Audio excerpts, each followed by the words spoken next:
I'd like to welcome everyone joining us in person and via live stream. Thank you for being here.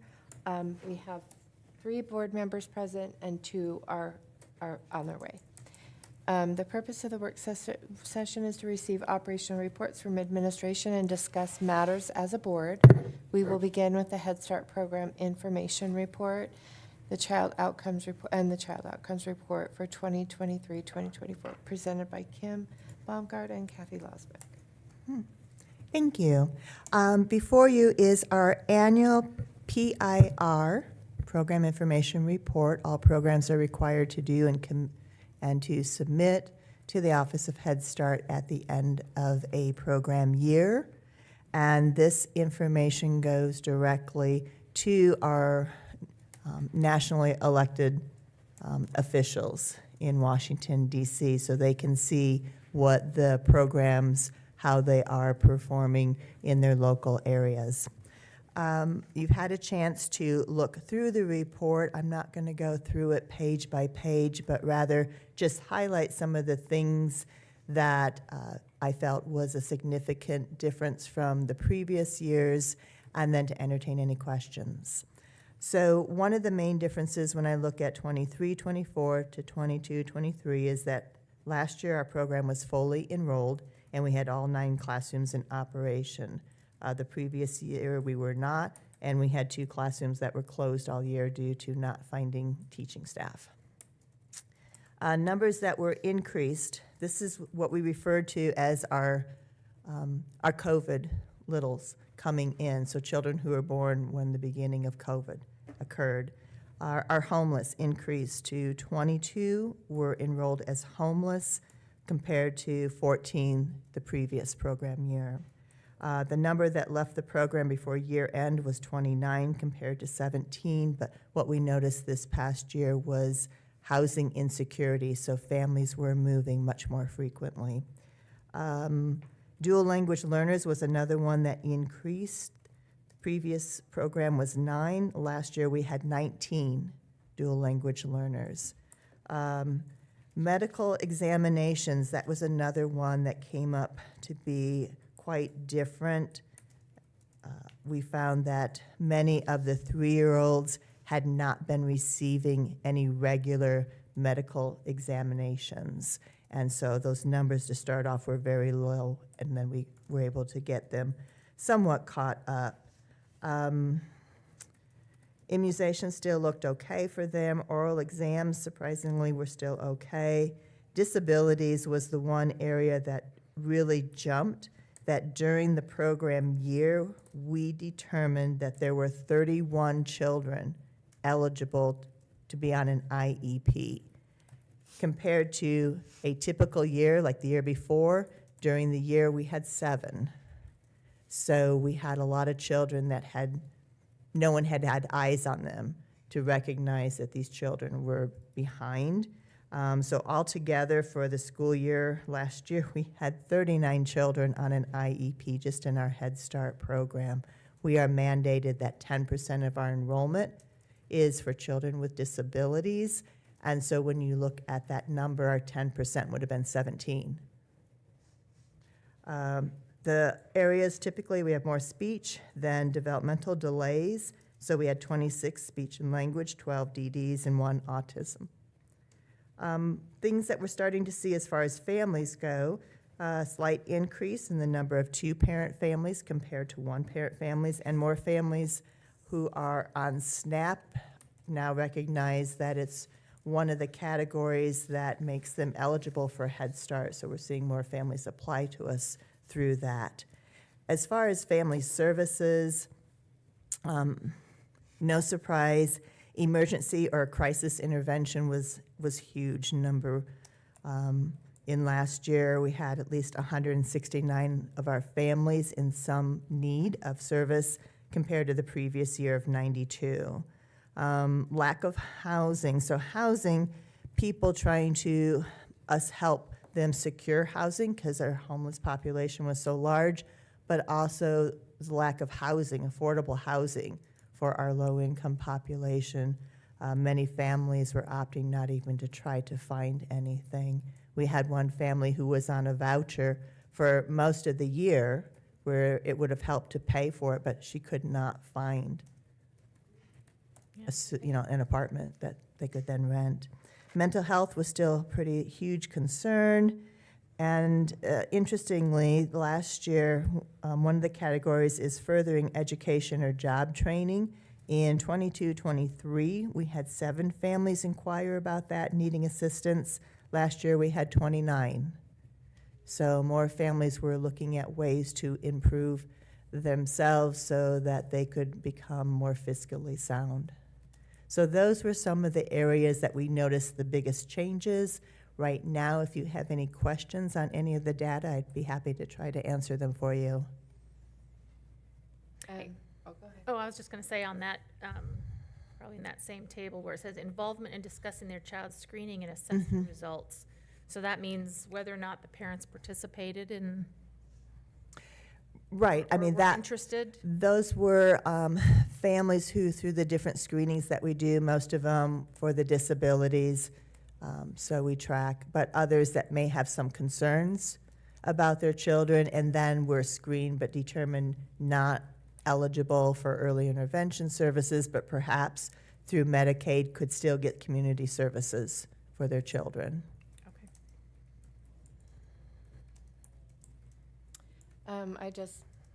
I don't really know that it's just an observation that less than half were considered healthy weight, which is really sad to me.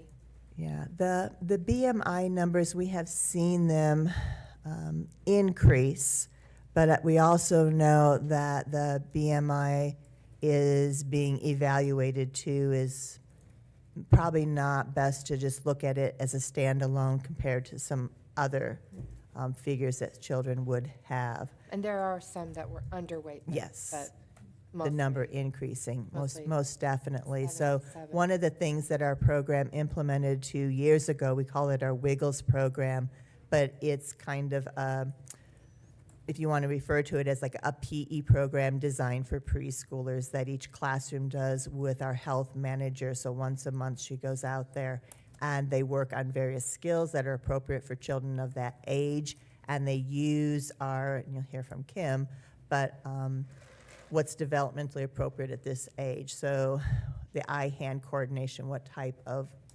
physical activities can they work on at that time to work on that skill. And so while she's conducting those fun activities with the kids, the teachers are also there, and then they can make their notations. But we're trying to increase overall the physical activity of our children. Oh, that's really good. So- And I know you have a lot of nutritional snacks and things, so that's also really good. We do, but we also know many of our families are experiencing food scarcity. So what they can afford is not always the healthiest of foods. And I think that also contributes to some of these higher weights. And underweight, I guess. Yeah. I guess it could be either one, but. Yeah, we had a lot of little 3-year-olds, so. Just very tiny. Yeah, very, very tiny. Thank you. All right, so with that, I'll turn it over to Kim. Okay, so we are required to collect data on our children. We are required to do ongoing observation throughout the year, and 3 times a year we summarize it, look at it to analyze what we can find out of that we might need to be doing differently, or if we're doing really well in an area. We look at domains of social emotional skills, approaches to learning, so that would be things like initiative to do things on their own, being engaged and persistent, those kinds of things. We also look at language, physical, which is large and fine motor, and there also is we include a lot of health in that as well. We look at math and literacy. So those are the areas that we're working with children on to give them a nice rounded opportunity to grow. The first report that is there is a snapshot report, which we get from our assessment program. And it looks at children based on widely held expectations for children of this age. So everything is within a certain range. There's not just one point. And they divide that between those that are below what would be considered widely and expected at this age, that would be right on point at that age, and those that might be a little bit further ahead.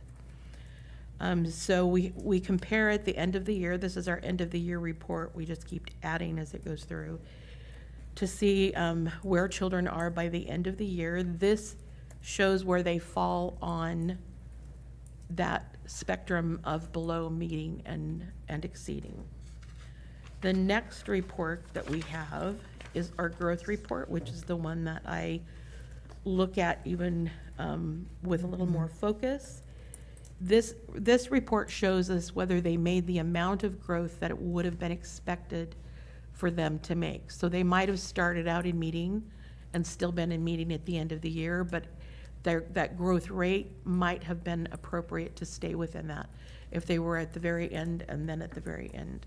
So it shows us that even if they didn't move from one section to another, we can still tell whether they had made the growth that would have been expected for them to make. And we always have a few children who are on an IEP who we know are already behind, and typically their rate is slower. So it's easy to find those children when we go through and look at individual children. Well, But I in- noticed, oh, sorry. Go ahead. I noticed on that chart, the physical is your largest growth. It has always So been. that's great. Your Wiggles program Yeah. must be really, really good. We use I Am Learning, I Am Moving as well, which the teachers are supposed to give kids 15 minutes a day of exercise that raises their heart rate, and then keep them moving during activities like at the rug time. There's movement involved so that they're up and moving, partly because that's what they like to do and they're going to do it whether you want them to or not, and partly because it's good for them. But So the 3 and the 4, that's their age? yes, three-year-old, the four-year-old. this report only comes out by age. So the first one is, yes, the 3-year-olds and the 4-year-olds. We typically, math has been one of our lowest areas, but that's kind of switched in the last couple of years to literacy being the lowest. We do focus a lot on the other 4 because they're so foundational to learning the literacy and the math.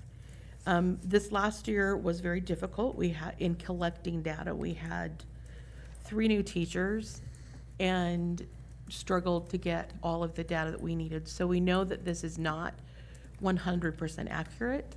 Well, it probably never would be 100% because people are involved, but it's not as accurate as we would like it to be. And so we've made a lot of plans for how we want to improve on that. And we really had done quite well until the pandemic hit, and then it just kind of started falling backwards.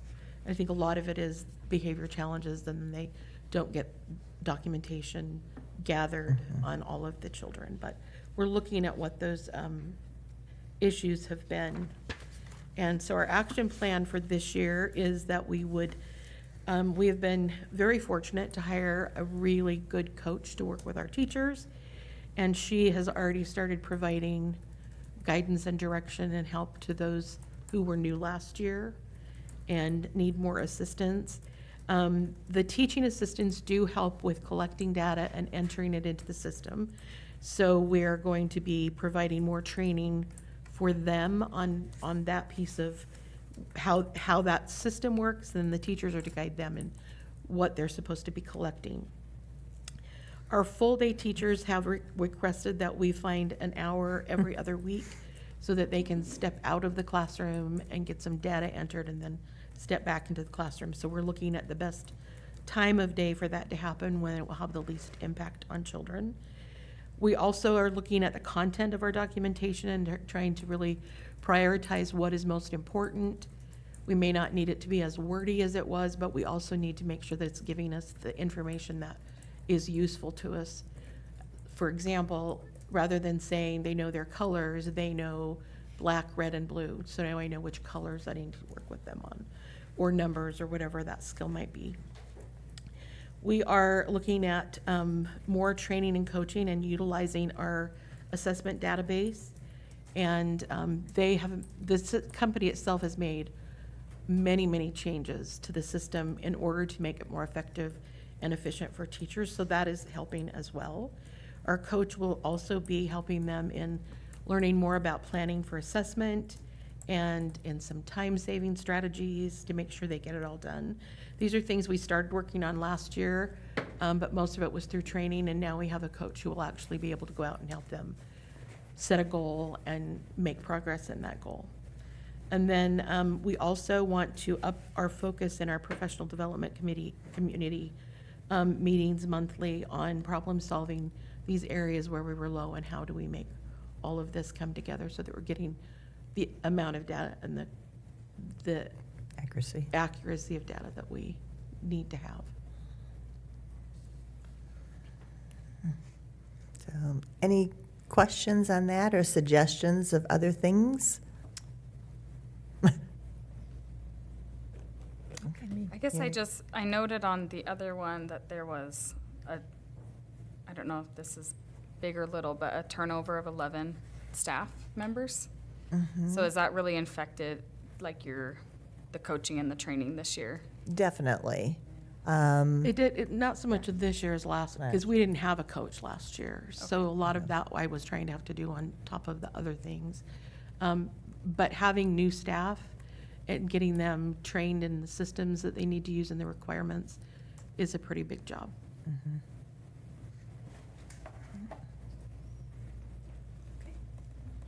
No, thank you very much.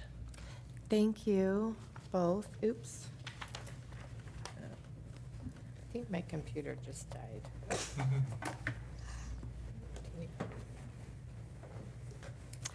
Do you have your? Thank you, ladies.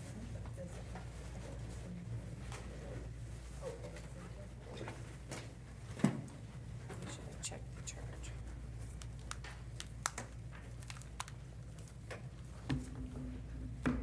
Good afternoon. I have some information included that you have included in the board packet, and it's a draft of the continuous improvement plan for 24-25. The board will be asked to approve the plan at the September 17th regular board meeting. As you remember, there are 3 parts to this plan, and it's due every year on October 1st. And the first part is the narrative portion, and it was approved last year, and it was approved this year for an exemption because it met all of the requirements last year and there are no changes. And that exemption's already been approved. As you remember, there's the mission and vision, the community involvement, the literacy intervention program, and the college and career advising, and that's that first part of the plan. And like I said, no changes, been approved already.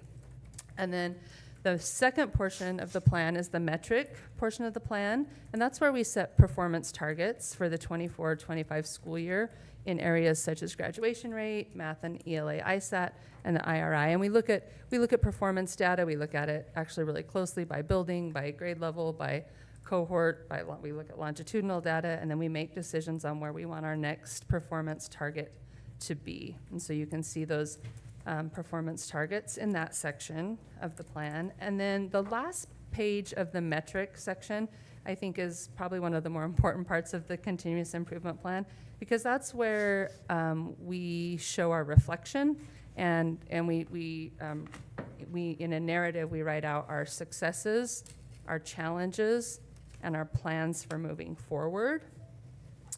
And so that's that last page of the metrics section. You can see that.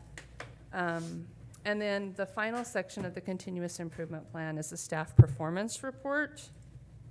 And that shows the percent of students taught by educators in a particular group who met their target for that particular group.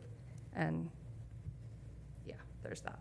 So again, the board will be asked to approve the plan next week, and the due date is October 1st.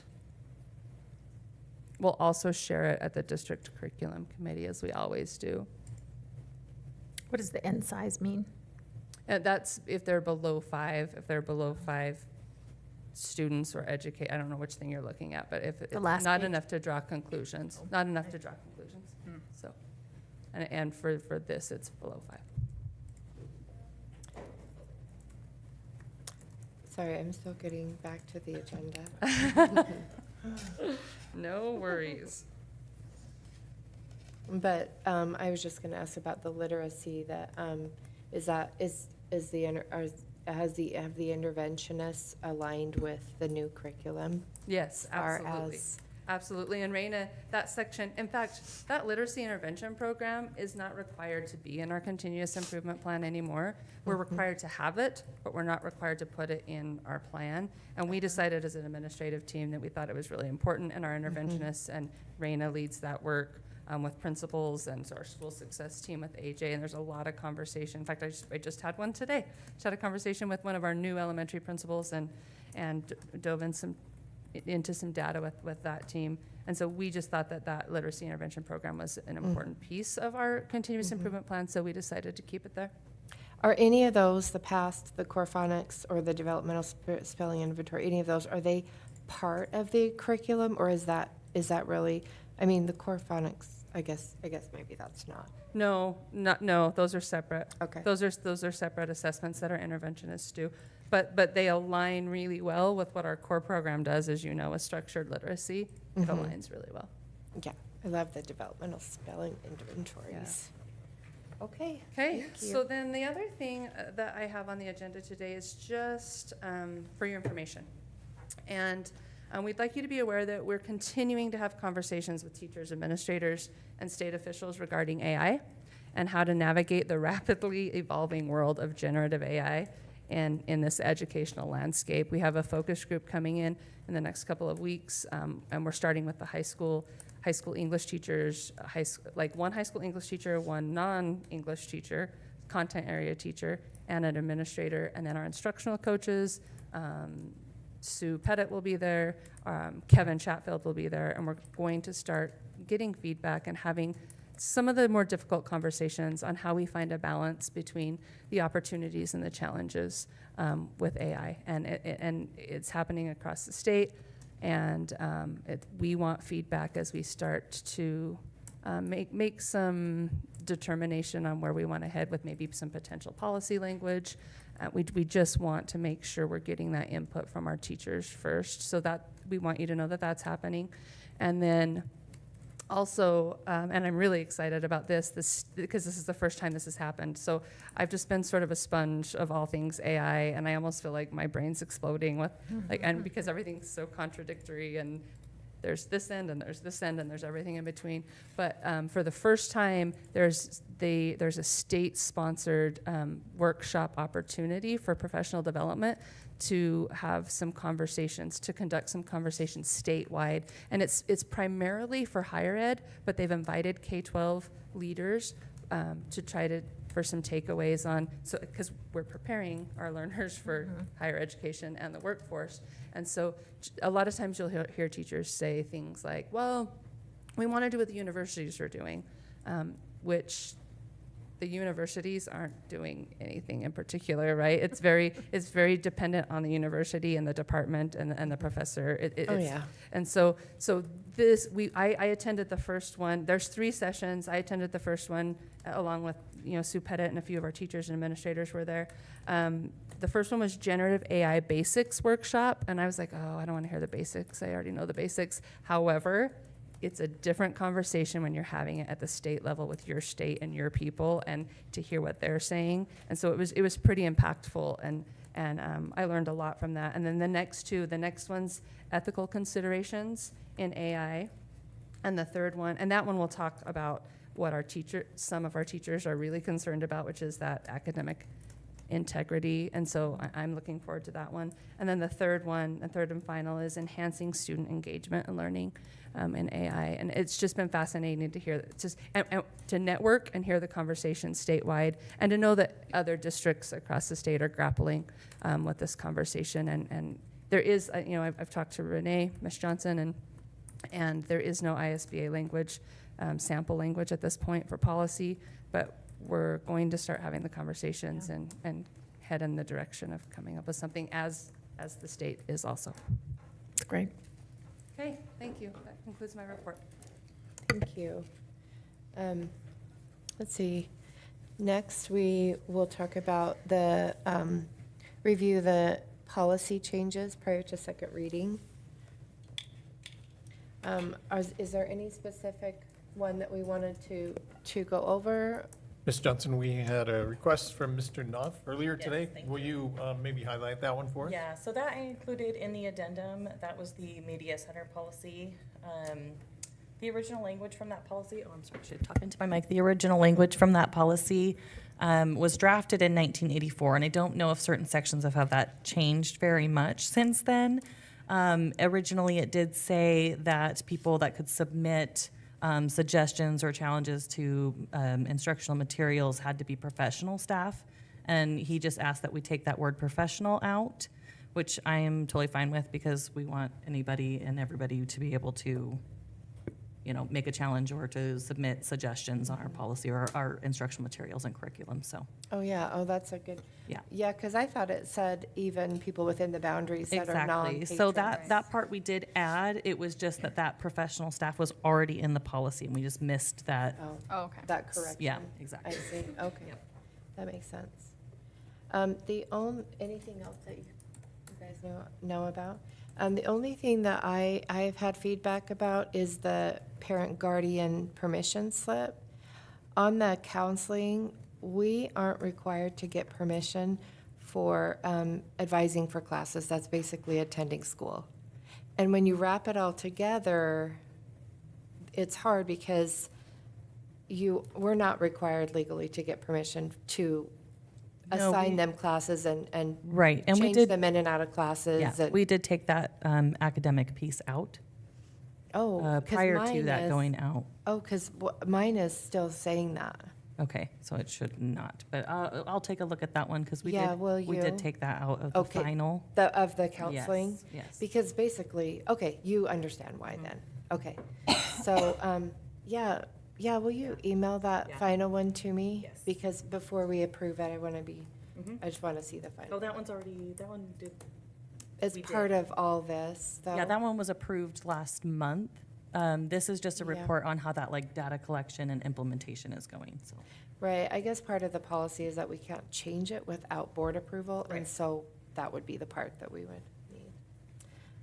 Oh, it's right there. It is, it's just on a different tab, okay. Okay, so I'll just run through that. Are there any other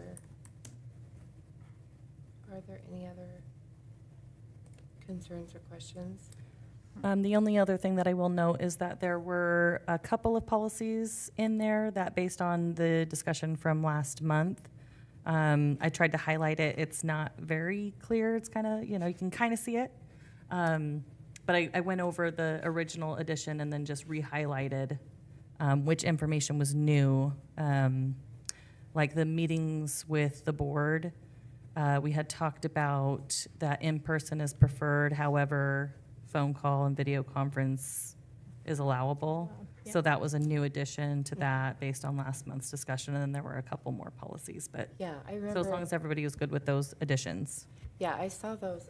So, Did you Ms. guys see Johnson, it? will you make sure that, Madam Chair receives that policy language? Because actually, the next item is just the form itself. Yeah, I Yeah, saw so we'll- that, and it just really says that, Yeah, it touches on the counseling mental health Right. piece and receiving permission for that. Yes. yes. But as far as academic instruction and planning and so forth, that one was not included in this. Yeah, As far as I'm aware, so. yeah, so on the counseling mental health, it does say course selection, and we don't have to have permission for that, and, Still on out. yeah, but that's okay, I mean, it's just a minor thing, but if we could just delete that, because we need the counselors, whether they get permission for mental health services or not, to be able Right. to assign classes. Okay, I'll go over the language and look at it closely, but I believe that if we left that in there, it was just explaining that counselors do a variety of things.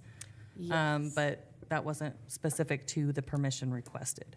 That the short-term mental health counseling was the yes or no, and then long-term was a separate option, but the counsel, I think that language in the beginning was more of just an explanation that counselors do a variety of things, including academic planning. Oh, I see, okay. Okay, I see that. Wasn't there also one, was it the media center? The 2-year, 3-year thing. I've been looking for that one too. I've been looking for that one, and I thought it was in the, Oh, yeah, I didn't see that in the highlighted. I only saw, That may be in procedure, and where we aren't adopting procedure, It's just policy right now. It's just the policy that's included. And it just refers to that form in the policy. Oh, does it refer? Well, I think so, because it says, well, maybe that's under requesting things to be on the agenda and requesting for appearances. Maybe that's what I was thinking of.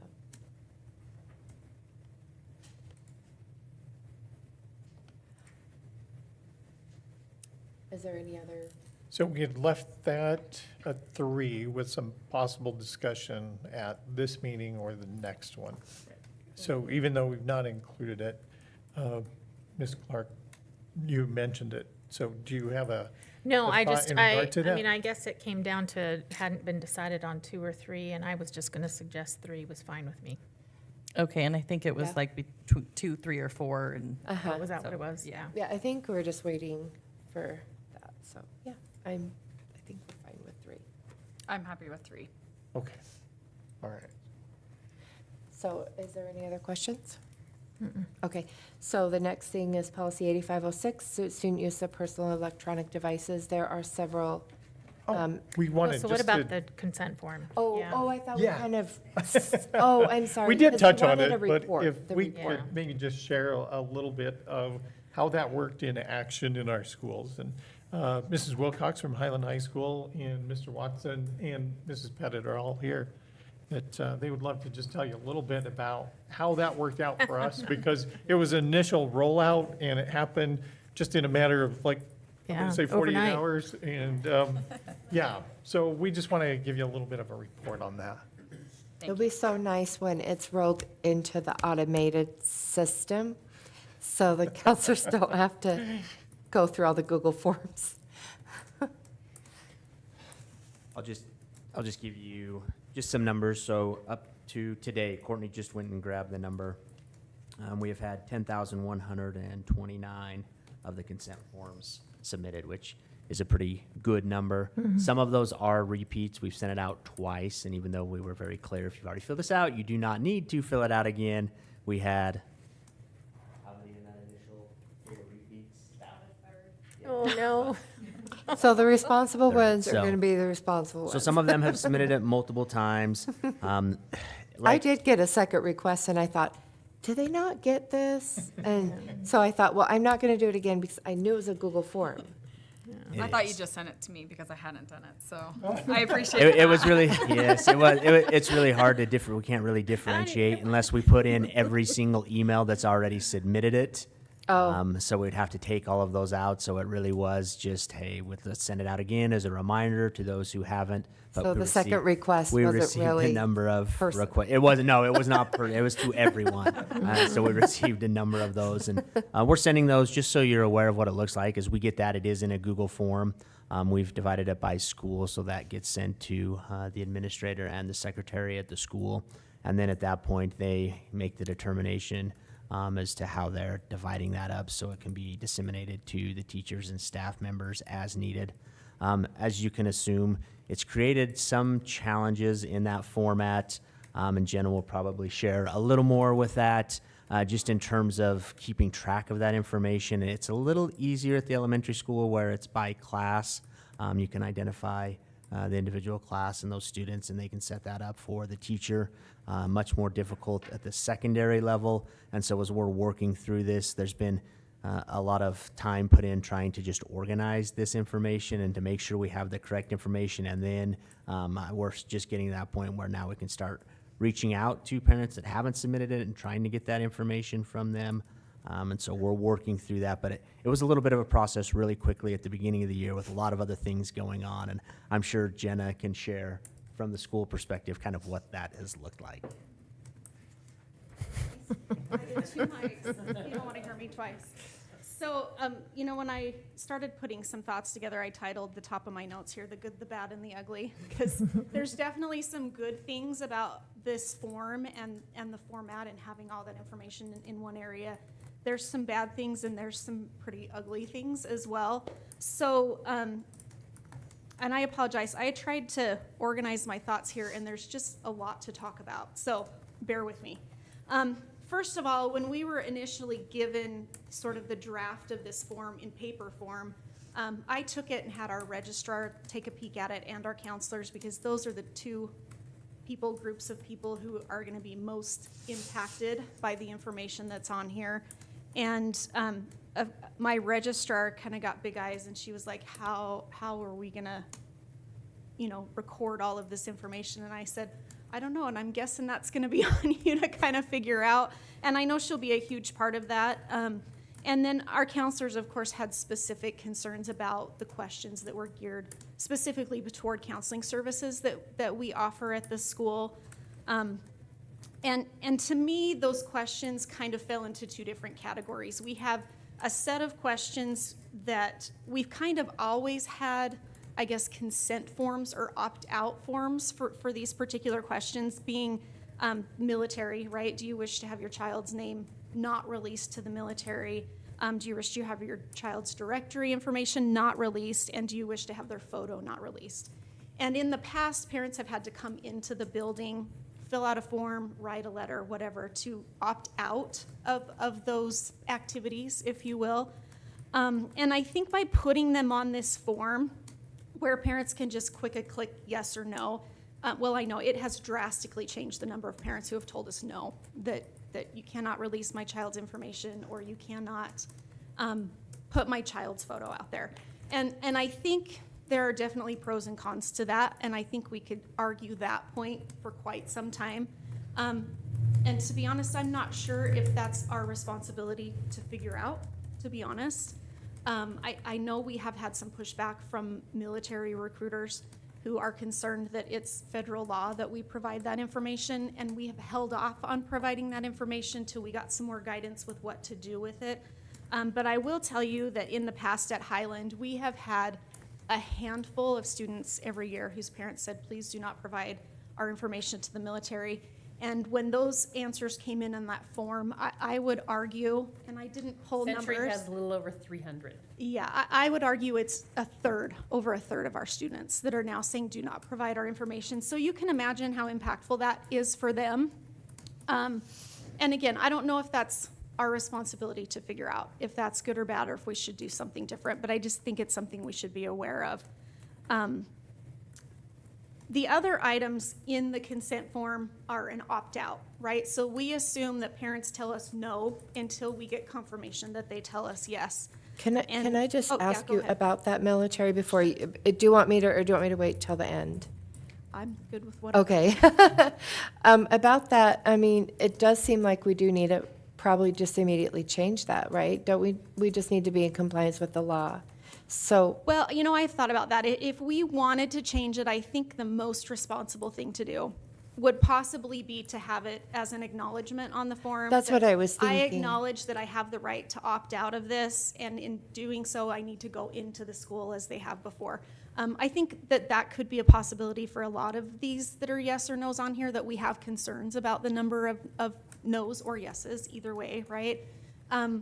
So something I think that we could look at. And can we just change it right now and just say, not like right this minute, but just to reword it and say, I acknowledge that I understand this is federal law, and if you say, and then say yes, and if they say yes, well, I acknowledge, and then say, and if I do not wish for this, I acknowledge I need to come into the school and. I don't know how you could change it now, though, after it's already been sent. I mean, I'm Well, it's just a assuming that the Google form. conversation will be, yeah, but you've got all these people that have already Well, signed it. I'm So just- maybe this is something that needs to wait for the beginning of next year. Well, because we have to change it as a board, and so if we change it, it would be for next year. Right. Unless you want to modify it. I don't think you do, but I'm just saying, I would think it where would did be the- changed for next year. I don't remember ever seeing the form before it got done. Am It's I- right here on the. No, I have the form now, and I had it, Um, did we have it? yeah. A couple of Yeah, we talked Okay. about it. I know we talked about it. I guess I don't remember seeing the actual texts. And the law does state that parents can opt out, but like Jenna was saying, the acknowledgement of saying, yes, I understand I can do that, but maybe make it a little bit like, no, you need to submit a letter in writing then. That might be something that we could look at for next year. Or maybe see, even on the no, just say, no, period, I understand I need to come into the school to acknowledge. retrieve a form to fill out. And it was. And a then it's on similar them. Yes or no on the question for, to give permission for their student to go by something other than their given name. So, you know, if we were looking at changing it, I think something similar to that question would work. Uh-huh, right. But there's a caveat if you say yes or if you say no. Okay, sorry, that was just Yeah, one, let's hear something I what thought else maybe you- we should. Okay. More notes. Wait, there's more. The rest of the items on here, you know, some of them are pretty innocuous. Some of them create drastic changes in the way we operate day to day. Some of them create drastic changes in the services that we're allowed to provide for students, or the number of barriers to students accessing those services, right? Can you give some examples? Yes, so for example, the question, I wrote it down on here. These are my lovely notes.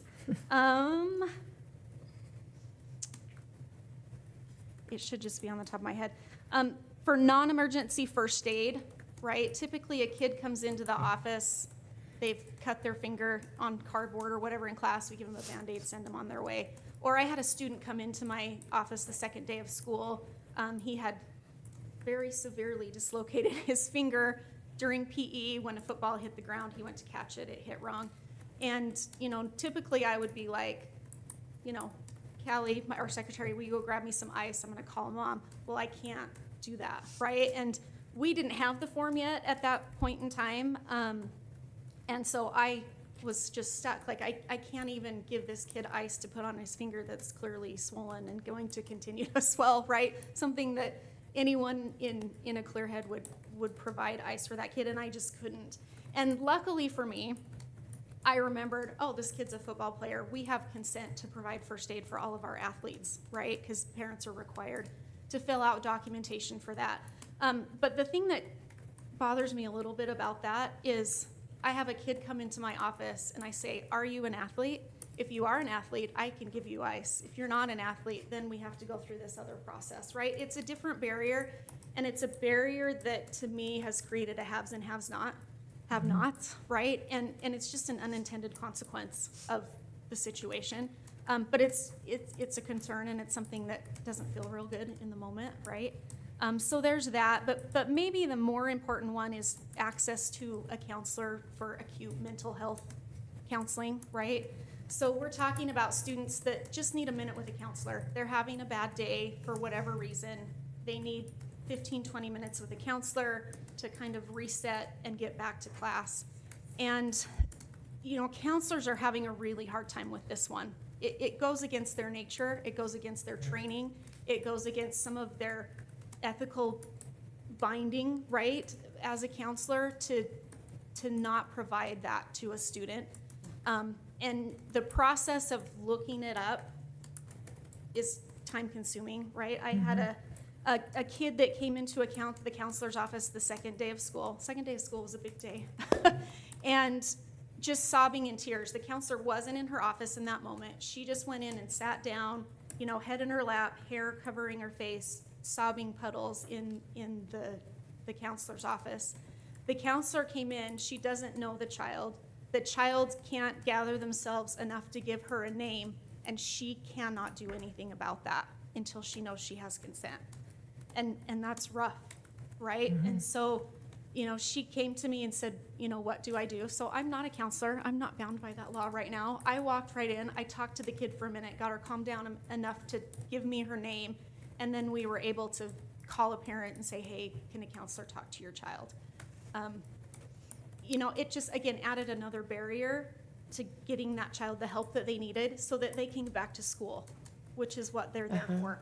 And I don't know that there's anything you guys can do about that. That's the law. That's the way we it just is pretty right much now. just copied and pasted the state I law. think it's just a concern that I don't know that they realized the unintended logistics of it. consequences Right. these decisions. Right. And those things happen a lot, right? Now that we have the form, it's a little quicker. Our counselors were able to scan through that form and look, and a lot of them made calls to every parent that had marked no, which brings up another issue in that they did not understand what they were saying no to, by and large. They thought, oh, well, if my child needs a counselor, I'll just go get one. We'll go after school, I'll take care of that as a parent in our own family. They didn't realize that it meant my child is crying and needs 20 minutes to talk to someone and get back to class. And so they changed their consent once they fully understood the impact of their decision. And those are just parents we've been able to contact. And, do we contact every parent that said no? Do we verify every answer, every one of these 3,000, however many, 10,000 parents that submitted it? Okay, just is saying- can I ask you though, on that question, well, we copied and pasted state law. Sure. As basically, that's what the state law says on both things, both of those items that you were talking about, the medical and the mental health. But to me, it just doesn't seem like when you were asking, what's the problem? What can we do to help you? That isn't, to me, providing mental health services. That's really just problem solving. What's the problem? Let's fix it. To me, providing mental health services is definitely different. So maybe we just need to clarify So, that and that's if you what's just hard, right? are Where is trying to that problem line? solve, And to be honest, that line's gonna be different with each child. It will different with be. Each circumstance that they It come will in, be. and that puts a lot of responsibility on our counselors, because from what I understand from the law, they can be held personally responsible. Right. If they break the law, or if it's determined that they've broken that law. So but that's- it that's really hard. does seem like, though, to me, you can problem solve. What's the problem? And then if they say, well, I have this issue, they can then say, I'm not able to counsel you about that issue, but let's see what we can do. Give you a moment. You can sit here, And our like counselors give, are doing that, right? Yeah. For students. but so, I And mean, we have many students whose parents haven't filled out the form, and a lot of, what are sort of our frequent flyer kids that utilize our counseling service more often than others, their parents haven't filled out those forms. And so, and they're making phone calls. I mean, one of the counselors I spoke to today, she told me, one of the great things about this is that we're having much more communication with parents than we did before, right? Talk about the good, the bad, and the ugly. It's a pain, but it does have some good sides to it as well. So I think our counselors are figuring that out. This is very new. We're at a month of school, and they're sort of navigating and finding their way down this path. And I think they're gonna end up in a good, comfortable spot. It's just gonna take some time. yeah, because if you're not a counselor, and if you're able to say, let's problem solve, figure out the problem, let's give you a moment, whatever, these are things we can do without providing medical, mental health services, they can be given a quiet place to sit and things like that. Sure. And then, beyond that, most of the kids probably do have permission, but, Not most of them. well, also, Majority. But again, there's far more parents that answered no to that than what we would expect. And when our counselors went through that list, they saw, family names that they're like, oh my heck, I work with this parent's child all the time. Like, they clearly didn't understand. And when they made the phone call, that was the case. Like, I didn't understand that. I think it's hard, though, to where to draw the line, because this has been the state law in Utah for a long time, for several years, because my sister's a counselor in Utah. And so they've had to have permission for mental health services for years. I don't know how many years, but it's been years. And so I guess, but she still does offer help to students, and so I guess. It's just gonna look differently than it has in the past. I guess what the problem, I guess maybe to clarify, maybe to bring this to our legislature when we have that opportunity, to clarify, I think what the problem is that, like you say, frequent flyers. Well, if there's a student that's kind of coming in there repeatedly, the parent should probably know, hey, they're struggling. And they do, yeah. And I mean, so, our counselors things always like that. contact parents, right? That's always been the practice. I think what the switch is now is that rather than, okay, I'm gonna quickly take care of this child, get them back to class, we have to check a form, first of all, right? Then I can help the child. Or if a parent hasn't filled out the form, then I have to make a phone call first, rather than helping to solve the problem and then talking to parents. So I don't want the impression to be that we haven't been informing parents and that we haven't been communicating, because that has most definitely been happening. It just happened in a different way then it's gonna happen now. So do we, I don't know, as far as us as a board, can we clarify that? You can problem solve. You can, these are things you can do, and these are things without being in trouble, and then Well, if it comes they as a figured that out, policy. right? And we've Well, had and I don't lots even of know that we can discussions, so- interpret it. I mean, Well, I mean, just we didn't think write it the would, law, it would but- take their liability away if they're following our policy, and it would put the liability on the district. Because the district was the one that gave them permission to do those things. And I'm talking about problem solving, not offering mental health services. Unless they would want to just do it on their own. I mean, I'm just saying, if there's something that we can do to help them so that they don't feel like they are personally liable. Because, I mean, we don't want to put the district in Well, a it's my situation of knowledge they liability. are. I'm just. Am I incorrect in that, Doug? No, that was my understanding Yeah. of the I- new law. I Yeah, guess I that's- did not- That's the law, is that they Yeah. they will be held personally responsible. Yeah. Okay, I didn't know that part of. So, That yeah, part and of I it. think today, in asking Jenna to come and talk to you, I just wanted her to share kind of that boots on the ground approach. And again, some of the challenges, we might call it ugly or bad, but, Right. and some concerns, challenges, and a little bit of success here too. So I'm going to rephrase your good, bad, ugly to those three. Yeah, and, Bag of ugly and better. with a, You have to do the ugly work to get where you're going. right. Yeah, and so I don't know that we came to problem solve or try to No, revise but I the would, form, I but would like to love- know, though, if you have any suggestions. Yeah. And if you wouldn't mind just asking the counselors if they have any suggestions, because we do have the opportunity to meet with our legislators. And I would love to hear from them if they have any suggestions, like wording improve. or exclusions or anything, just so that we have that communication. We can 'Cause- encourage them to contact you. yeah, because I know would one love feedback to I hear. heard was just the naming of it, that when we called it universal, people immediately put up a wall and said, you want unfettered access to my child, and so, no, that no, was- no, no, no, no, I- no. And Yeah, that we was- had I that think there was feedback an here as initial well.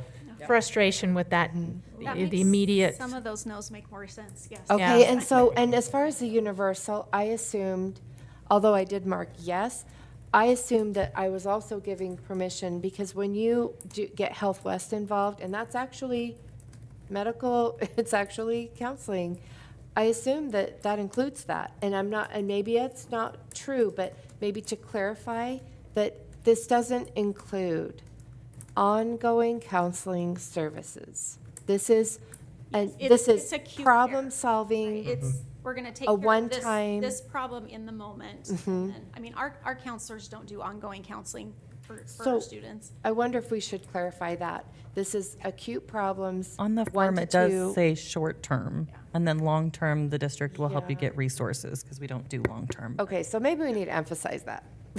But what about the ice and the Band-Aid issue? I mean, I guess that's just what's a fallout that's happened that I guess the whole state is recognizing that's what's happening. So I would imagine some changes have got to come. So we have some legislatures that have been asking about that and working on fixing Yeah. some of that language, so. Imagine that. That would be good. That was legal guidance for us from Amy White, and she said you need to be cautious and on the safer side of this rather than be in a lawsuit. Right. And so there are some districts that are following that very prescriptively, and there are some that are just not doing anything different. It's business as usual. So we're trying to adhere to the law, but be mindful of, here's a basket of Band-Aids if you need one, That's take what, it. yeah, that's what I was You know, thinking. is that's can kind you of where just we're at, Allow them unfortunately. access to. Which is, I And- think, what all of us. Public. And we that's have what- bags of ice available. They're in the fridge if you want to grab one. So That's what I was thinking, is that would be. we're making it Kind available, of an but easy fix. Yes. not- We're just operating different. We're just We getting are. to the end result a different way than we used to. So I'm also wondering if, is a Google form the most effective way? I mean, are there other tools that are out there? No, we Um, talked I about, think we talked about You know. automating it. I think that was just the fastest way for Right. us to be able to get that right now before school started, but So piggybacking on her question, sorry. Go ahead. Nope, go ahead. Okay. It might relate to this. In looking at this, I'm wondering how many of these we could switch to, The opt-out? you need to come into the school to fill this out, and that would help sift out information and also provide an opportunity for people to understand different parts of the policies. And so how many of these could we just, I think some of them we could look at and maybe do acknowledgement, but most of them had to be, I mean, It's based state- on the it's state law. they had to give consent. They have to Yeah. give consent, Acknowledgement. So yeah. okay. that's where we went. Yeah, and as far as the military, that's a little different because the state law says you can opt out, but the state law is that it will be provided. So that's very different than the state law is that mental health is provided, but you can opt out. It's very different. Because this is you can't have it unless you opt in, basically. Yes, opt-in and opt-out. Yeah, they're two different. Very different. Yeah. So the last thing that I wanted to touch is just kind of what this looks like on the back end. You know, I mentioned I had talked to our registrar about how do we house this information? And my biggest concern, well, I have two things. The accuracy of the information, right? Are parents accurately consenting to what they think they're consenting about? And once we move it from a Google Doc to wherever we're going to permanently house it, is it accurately being transferred over? There's human error in that, obviously. And then the retrievability. How quickly can we get to that information when we need it? You know, if there's a kid in crisis, how quickly can a counselor get to the information to know whether or not, you know, what kind of support they can give a student? So those are two of my biggest concerns. And then once we get updates to the form, because we had a lot of parents that were probably duplicates because our counselors called and they said, oh, I didn't realize, let me fill that out again. And how do we record those duplicates? You know, let's say we're down the road a month from now, we have a month from now, I'm being really optimistic.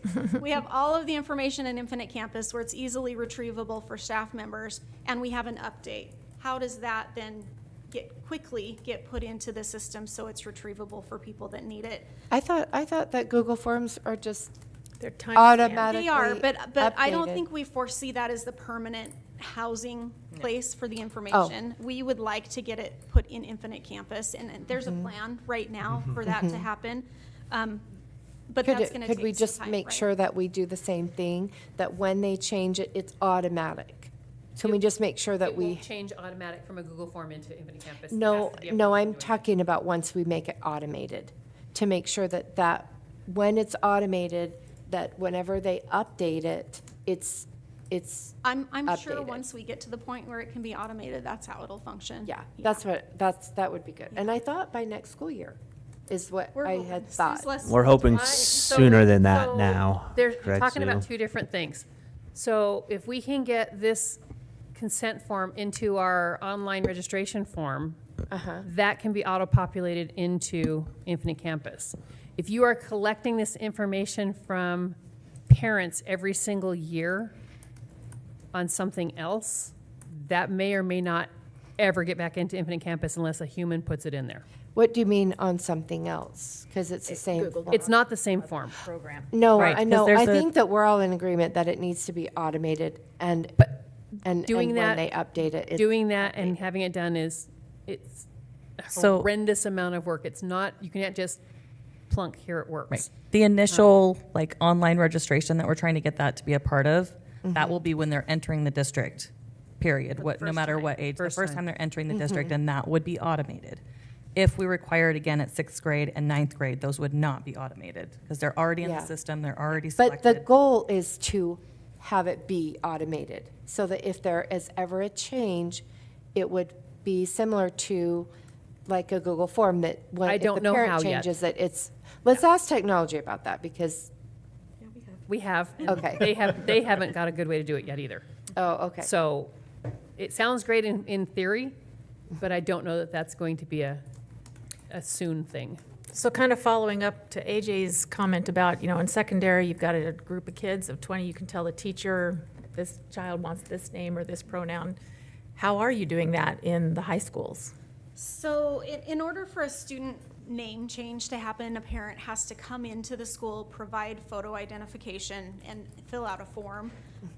And then depending on the type of name change, we have two kinds. We have a nickname that can be provided for a student, and that's put into Infinite Campus where staff members have access to that nickname. And then we have what's called a protected identity. So if the parent no longer wants the child's legal identity to be known to the masses, then we create in Infinite Campus what's called a protected identity, and the new name goes in and it looks the same as if it was the given birth name of the child. So those are available in Infinite Campus for staff members so that they are aware of what name they should use for each kid. Oh, yeah, that's good. Thank you.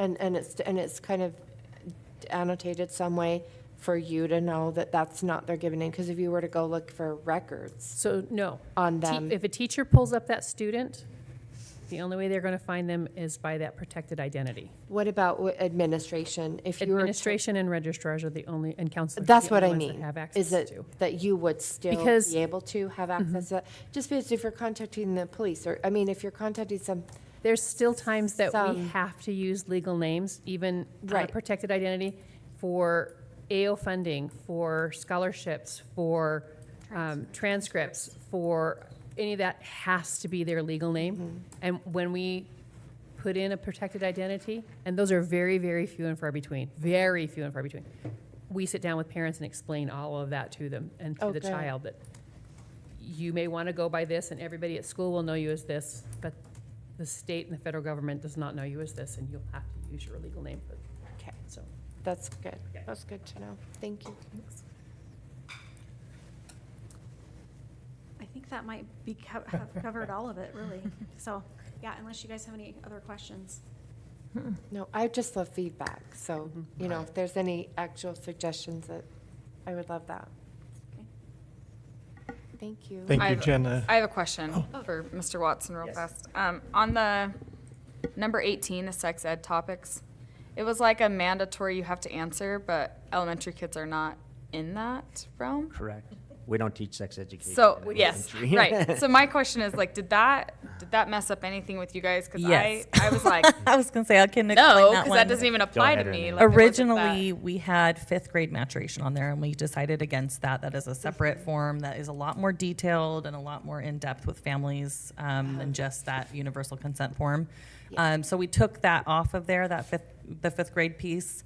But the question was already selected to go to all of those, and it wasn't until after that form went out that we realized, they didn't get removed from having to answer that question. So when it and they went to should that have. school, it didn't trigger that. Exactly. It Yeah, should I- have not been, that question should have not been with the elementary. Okay, I've been wondering that since like, A majority of the was I supposed no's to were pick on that? elementary. So that actually does bring up another thing I probably should talk about, and that is how often do we ask parents to fill out this form, right? And that was one of the concerns of my registrar. She's like, parents in elementary are obviously gonna say, no, I don't want my child to participate in sex ed. But by the time they're ninth graders, it's a vastly different situation, right? And so we're gonna have a lot of kids, if we just keep it every year, they're gonna come to us with that no from kindergarten, potentially, right? Right. That I'm sure could, in most cases, change by the time they hit 10th grade health class. And so that And begs same the with- question, how often do we have them fill it out again? That's why we talked made about that sixth grade provision. and ninth grade. That's why we made the And provision I that, think 6th and 9th and grade ninth. is a good idea, even though I hate to put that work onto my registrar. But she agreed. She felt like if we had parents resubmit that form in 9th grade, that would probably be a good idea. And if we are gonna require it 6th and 8th grade, I think that does give us some opportunity to change the form a little bit to better fit our needs. And I think also it's available to any parent to fill out if they change their mind, right? When we have parents change their mind, we send them the form again, have them refill it out again. So, my Yeah. input for what it's worth. yeah, so I guess that's a little to-do list on our side, that we need to change the form. I have a different form go out to elementary than goes to middle school and high school, because the form can't be changed unless it's through the board. This form. Usually procedures can be, but not this one. Well, on this one, the board approved just that sex ed, and it explains in the description that it is for secondary. Oh, but so the that works actual- then? it does. But the form got sent to elementary parents. So we need to have two So forms. the form's correct, it was just sent to the We, wrong people. we just need to have two approved forms then. Well, it's. the Because adult one same with- form, It's it a would matter just- of- It would just skip that question Oh. for those elementary. Yeah. I see. Well, and if you Yeah, stick with whatever Google works. Forms, you can, I'm an elementary, and then it would Yes. hide all those other Exactly. questions. I mean, you Yes. could have a work or a flow chart with That's great. it then. Thank you. Before we move on to, I don't need to ask, but I did remember one other thing that under the sex ed, I had forgotten about this, is that, it says that the instruction, in the first paragraph, under health enhancement education, I think everything's great except for the instruction materials shall be adopted after consultation with parents and community representatives. That actually should say, which is what our curriculum adoption is, but it needs to say the instruction materials will be adopted will be adopted through the curriculum adoption committee, which is parents and community. It is, but it needs to say that because that's also state law, that we have to have all of our curriculum go through our curriculum adoption. And if this is different, that isn't in compliance with the state law. So it's not a really big deal, but did you catch that? Okay. Yes. Just those. Sorry, Ray had asked to be connected by phone, but he wasn't answering, so. Oh, okay. That's okay. It's just the second sentence in that the instructional materials will be adopted through the curriculum adoption committee, instead of saying after consultation with parents and other community representatives. Because it's the same thing, but it's actually state law that it has to be that committee that adopts any curriculum. Yeah, that adopts any curriculum, so just to be consistent. Are there any other? Yeah, I'm sure she did. Did you have a question? Maybe later. Okay. Are you sure? I might be able to answer. Do you have anything else on those things? No, I don't. Okay. So are we ready for 8506? So policy 8506 is the next thing, use of personal electronic devices. Correct. I just wanted to talk, good evening, Board Chair, Board members, to share there's a couple of surrounding school policies in there. I actually get Idaho Falls, Blackfoot, Snake River, and so forth as well in West Ada. But the big differences between the policies and our current policy is the autonomy of the administrator and teachers to have the discretion to rather when the students are allowed to use the cell phones, lunchtime, passing, before school, after school, and so forth. So if you can see, our policies are very similar. American Falls took it as a district to implement when they could use them. It's not any time during the school day except high school can during lunchtime and so forth. And they actually went through a whole campaign of why they wanted to implement the stricter policy and then implement really strict procedures so that everybody was very clear and aware. West Ada did that as well this summer. They applied a little bit stricter policies district-wide rather than giving the autonomy to the schools. Had a great big buy-in at the beginning, and then you had an event, and that event led to, I want to get a hold of my kid to see if they're okay, and so they had a really big pushback from parents because they're concerned with their student and want to get a hold of them. And so that fear of being able to talk to my kid, even if they're in an event at school, outweighs a little bit sometimes the importance of why we feel like that cell phones should not be on during school time. So I know that you had discussed maybe looking at that policy a little bit further. Did you have any questions or?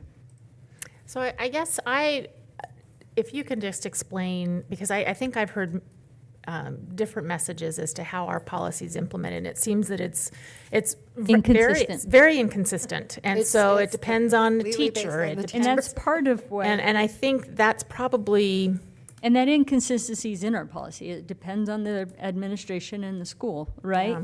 And so when you go from school to school, you're going to have those inconsistencies. So if we did want to have a district-wide, strict consistency procedure, then that's what I would suggest doing it with a campaign of why. I know at Irving, and I think Amy was there when I did this, we implemented at the beginning of the year, we did a big assembly, this is our why, this is what we're gonna do, and talk through that so it's not during the school year. So if we really did wanna do something with it's a district-wide, then I would suggest giving us some time to develop a campaign, develop a starting date, a starting point, and then really go through the procedures of what we're gonna do and be clear with parents what we're gonna do Well, and, if those and aren't certainly followed. open it up for parent feedback. I mean, I'm sure that there's all kinds of opinions and, And everybody's at a different level, yeah, right? yeah. Even with drills and what's happened in the recent couple weeks, you know, in the nation. interesting thing, when you brought that up, because I've been reading a lot about this. One of the things that doesn't get talked about much is when that incident happened, immediately roads got bombarded with all these Yeah. parents flooding into the scene, which had the kids not been on their cell phones to call their parents would not be, flooding in. I mean, I get it's I would still it's go. it's a difficult. And that's where we have I'd the be one of split, them. right? Yeah. I know I looked into these just because it is hard as a teacher. I'm telling you, the battle with the student, because they do get anxious and things. So it's something that we have to really gear them up towards with the campaign and so forth. But these are hugely expensive. Oh, sure. And just they don't take away that they're in here, they can't get to them. It locks them up through the school day. These are posted throughout the building at the end of the day so they can unlock them, Unlock right? them. Yeah. But in an emergency event, you still won't have access to it. Yeah. You'd have a few teachers that would have, classroom and so forth.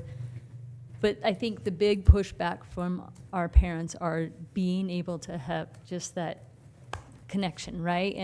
And that's hard. If the research, if you read the article, parents are on their phones more than the students. I Right. mean, Well- they're getting neglectful. Yeah. It is a campaign. It's It's a push, very similar to our attendance. We have to get the information, and we have to be thoughtful in how we present. We want to be accessible to you in any way, shape, or form. Keeping your kids safe is our top priority, and communication is our top priority. So doing those things to help with, I want to be able to talk to my kid in the event, in the live event. Putting that element aside, when we talk about the mental health issues, when we talk about the distractions, when we talk about the bullying, when we talk about the photos in the bathrooms, there are so many more issues that I think that could be mitigated if there weren't these inconsistencies. And if there were more, I mean, I will be really surprised, well, maybe, I don't know, Idaho is Idaho, but, there are other states around the country that the legislatures are taking it up and banning this. I've even seen where they put, like shoe rack bags at the front of a classroom to at least kind of do a soft start with it, where the kids have to put their phones off their person. I mean, and even some of these schools, they're even taking away their wristbands. I think, I can see both sides, I really do, but I also see the huge, I don't know how the rest of you feel. It's hard. But I So think it's you look something at we need to look at We're looking at it from our seriously. standpoint. We're seeing the Yep. discipline hearings. We're seeing the Yeah. students getting felonies and seeing that. Whereas, I have a child that didn't have any of those issues and did, you know what I mean, was a little more responsible. I was more, a parent in the involvement of when that phone could be activated and so forth like that. So you're going to have parents on different sides, right? That, well, you're doing my job compared to, my kid is getting a felony now. Don't ban them, So I'm right? trying We want them to out. gauge So where have- you're sitting then. Are you leaning more towards you want to just keep our policy Personally, where it is? myself? Yeah. I think, truthfully, I wouldn't mind being stricter as a district or just more consistent. More consistent so that each school, it isn't different. Does that make sense? And I don't know what that looks like completely. I would love to have a committee and have more buy-in from parents, but then do information, get the information to the parents, and then have like a start date type thing and a procedure, and some support to administration and teachers. Sure. When students don't abide to those. Okay. And I like the soft start. I like those things. I worry if the phone gets stolen or you know what I mean? Right. And those are some of the things that go through my head, but I think we could work through that because the bigger thing is, yes, we want our kids' attention. We want the mental health to be better. You bet. We all want those things. Sure, So sure. we got to So, compromise. Yeah, yeah. I have several different things I wanted to say, but Megan, did you want to say something Yeah, first? I I'll just wait wanted till to kind you- of piggyback on Heather. Like, I've been reading articles, I've been reading books about it. Like, I think it's our responsibility to help our kids grow and learn. And when we have a fluctuating cell phone policy, I taught, it's been 10 years. So technology has changed so much, but even then, most of the time, it was the parents messaging the students during class. That was their biggest distraction. I'm talking to my mom. And so I think if we can rein that in, Rigby did a huge ban this year and even said, we've had 2 school incidences in Rigby, and they said, we will allow, if there's an incident, they can get their phones out. They're not going to be penalized for that. But what I've been reading about is that when there are incidences and everyone gets on their phone, then it does cause more chaos. It causes more problems. The kids aren't listening to the teacher about like where they need to be for safety. Right. They're too Or worried about quiet. their phones. Yeah. So I that's a hard one It's to juggle. hard as a parent, it's hard as a Yeah. teacher. But I think ultimately for the kids' health, their mental health, their safety, we have to do something to provide a better learning opportunity for them instead of letting that skeeter by. So I would love to see a committee and hearing everyone's input on that. All right, are you guys, I didn't want to, You're good. because I have several things I want to say, so I wanted to make sure you guys had an opportunity. Okay, so this is some feedback that I've had. For one thing, I know a lot of parents don't want their personal property taken, as in the phone that they paid for their child. They don't want that taken, which I understand that. And the teachers and administrators don't want one, not all of them, but a lot of them don't want one more rule that doesn't have any consequences and that doesn't really have any support, sort of like not funding an initiative. You know, if it doesn't have any teeth and it doesn't have any support, all the responsibility falls on the teacher.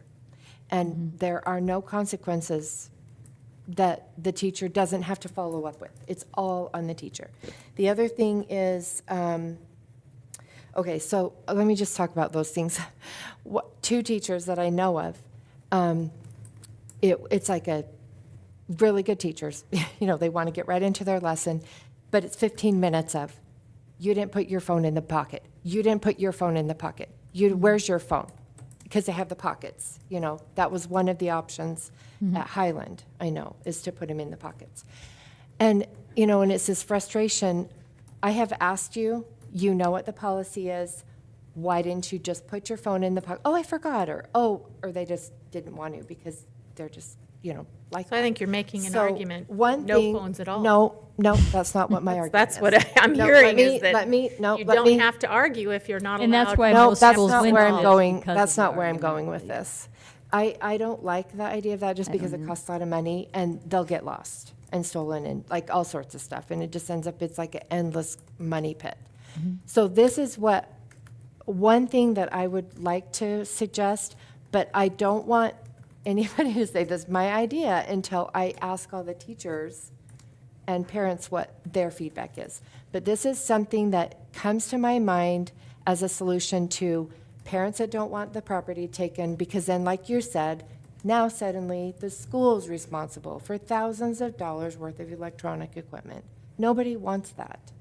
So what my suggestion is that I think would solve all 3 of those things is that, and I hope nobody gets mad about this, but to me, okay, so for example, if you had an attendance policy, but the teachers were responsible for taking care of it, like you say, okay, no tardies, and then the teachers, I told you you're not supposed to be, I told you you're late again, I told you you're not supposed to be, well, that's very frustrating, but we don't do that. They have 5 tardies, and it's a truancy. So why not 5 times that they remind a child to put their phone away, and it's a truancy? Like, it's actually part of the plan, because then that teacher that 2 teachers that I'm talking about, that they say my policy is put it in the pocket, and then they're reminding. Well, all they have to do is just say, okay, that's 1 for you. That's a reminder, and they don't have to say anything more. And they don't have to do any follow-through. It just goes on the record, boom. You just made a choice, and now you suffer the consequences. I don't have to nag you. I don't have to follow up. It's just you suffer the consequences. And that's why I talked about like a campaign, the why. The why is important, but Right. then having a real clear procedure. The procedures Because- is that, but we can't call them truancies. No, it wouldn't be a truancy. It would just have to be something different. Correct. But I'm just saying, kind of a Yeah, a policy. discipline infraction is what. Just a Consequence. policy where the teachers are not, it's not like whack-a-mole for the teachers. You, okay, now you again, you So again. just being an administrator and a teacher going through that,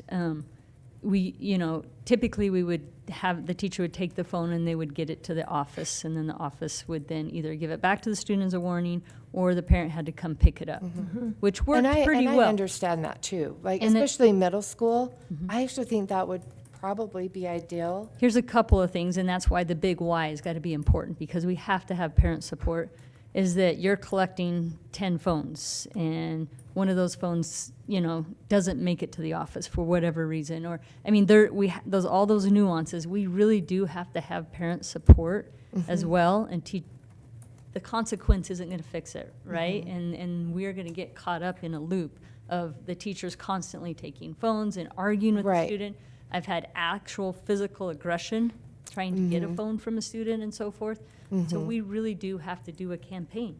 We do, but I Have to do just the think, why, and then be very clear on the procedures way before it happens. and I just think that the teachers need support Oh, absolutely. outside of them nagging, some Yeah. support. And we're so not that arguing with that at all. The kid At has all. to suffer the consequence. The teacher So, isn't, but. to summarize it all, I think our policy is good. We just need to have a district, basically, not instead of not towards inconsistent. administration and teacher.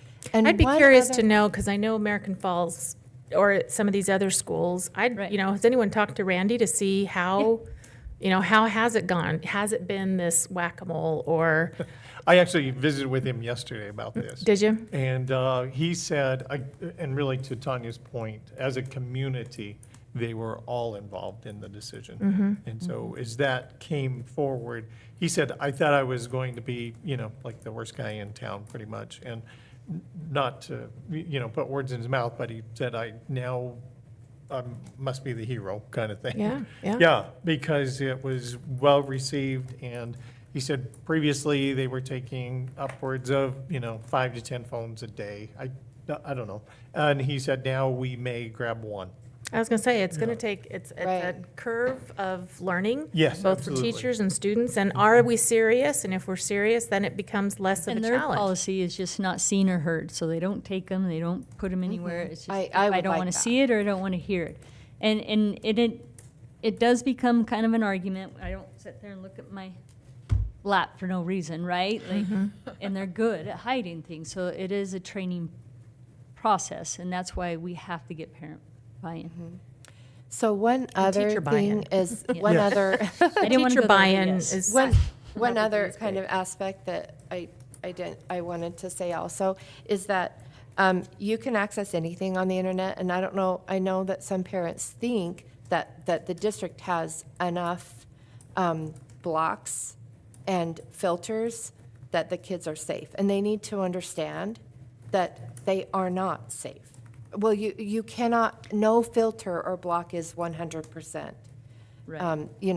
But that's different Sure. from a cell phone policy. It is, but they're on their phone, which means that who is offering the guidance?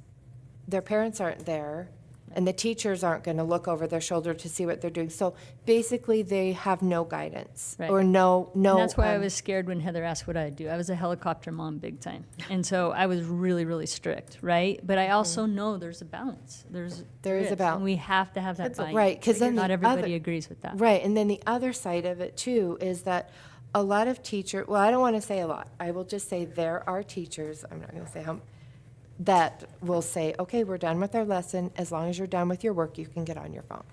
And that's just a regular thing. So, I Hope that's kind not a of, regular But I thing. think that's It part of the is. educational plan, It is, right? right. In the campaign. where absolutely. If we really do look into the research and really try to get, everybody bought in, that we're focused on doing what's best for students, and here's what it says. right. So I would like guess to I see think us guidance- put that committee together, because I think just given the news and the momentum that is happening nationwide, even within our own state, I'd like us to be kind of on the forefront of not just being the last. I mean, here we are, one of the bigger districts, and everybody around us is doing something more than we are. I I just don't, I think this is not something we sit idly by and just wait for someone else to tell us what to do. Right. I'd like us to be, And I would have to argue, our policy's pretty good. It just, we are inconsistent with Yeah. schools, Right. and we're inconsistent on the campaign, right? And the support. If we do a policy, I think we need to offer that support so that it's not just on the teacher and it's not on, anyway. Okay. I just think offering that support is important. But that's why, as far as like if we did have sort of a discipline procedure for that, I think that the teacher needs to be able to use some discretion. Because if the teachers are allowing them to look something up on their phone, that think that's the does happen. downfall, though. Right. Like, That's the Chromebook. yeah. yeah. Right, got and other- that, and, most but of I'm these just schools saying, the way it restrict it. currently is. Yeah, we shouldn't have that at all. And that's where I think our policy could be a little bit clearer. Right. Yeah. So I want to hear from the teachers because I know that cell phones are, part of, they're allowed and, I think that was You know. before Chromebooks, but. Is it- no, it's current, but. Because this is a work session, are we allowed to ask other people Yeah, to make a comment? That's why I wanted Jenna to stay. Mary Ann, I mean, I would be curious to know if this has been discussed within your teacher cohorts. are you joining? Yeah. So we have not, I have not done any surveying or any kind of official ask of teachers. We do have a Facebook page, and I did share an article about cell phones not being used or not allowed in some schools. And I would say all of the comments were, I wish we did that here. I just wrote a note to myself that I will go home tonight and put together a survey and send it out to my members, asking for their feedback. That's how I phrase it. I'll say that in the district, in the board work session today, this topic was brought up. This is our policy. What What would they see as, how, Right. do they feel like it's something on them? Or would they, if they have the overarching support of the district to either take the phones or, not have them out? I think Or to enforce it's it. also important to remember that we have over, I guess, 700 teachers now, between 650 and 700 teachers. I don't ever let my kids play on their cell phones. I give them enough educational games that are fun. I mean, they're not, I don't know, what's the game where the candy falls down? Candy Crush, but they're, so I give them enough. And plus, I don't know of many teachers who have that much time, in class to let them to play on their phones. So I'm hesitant to put that out that this happens a lot. Now, as Tanya said, when a kid is doing this, I kind of can tell, they're on their phone. I will say I am right across from the boys' bathroom at Alameda. And 2 years ago, I just happened to look out and I saw a kid standing on the toilet take a picture of the middle stall. Now, it was a boy, and I didn't go into the boys' bathroom. Luckily, the stall was empty.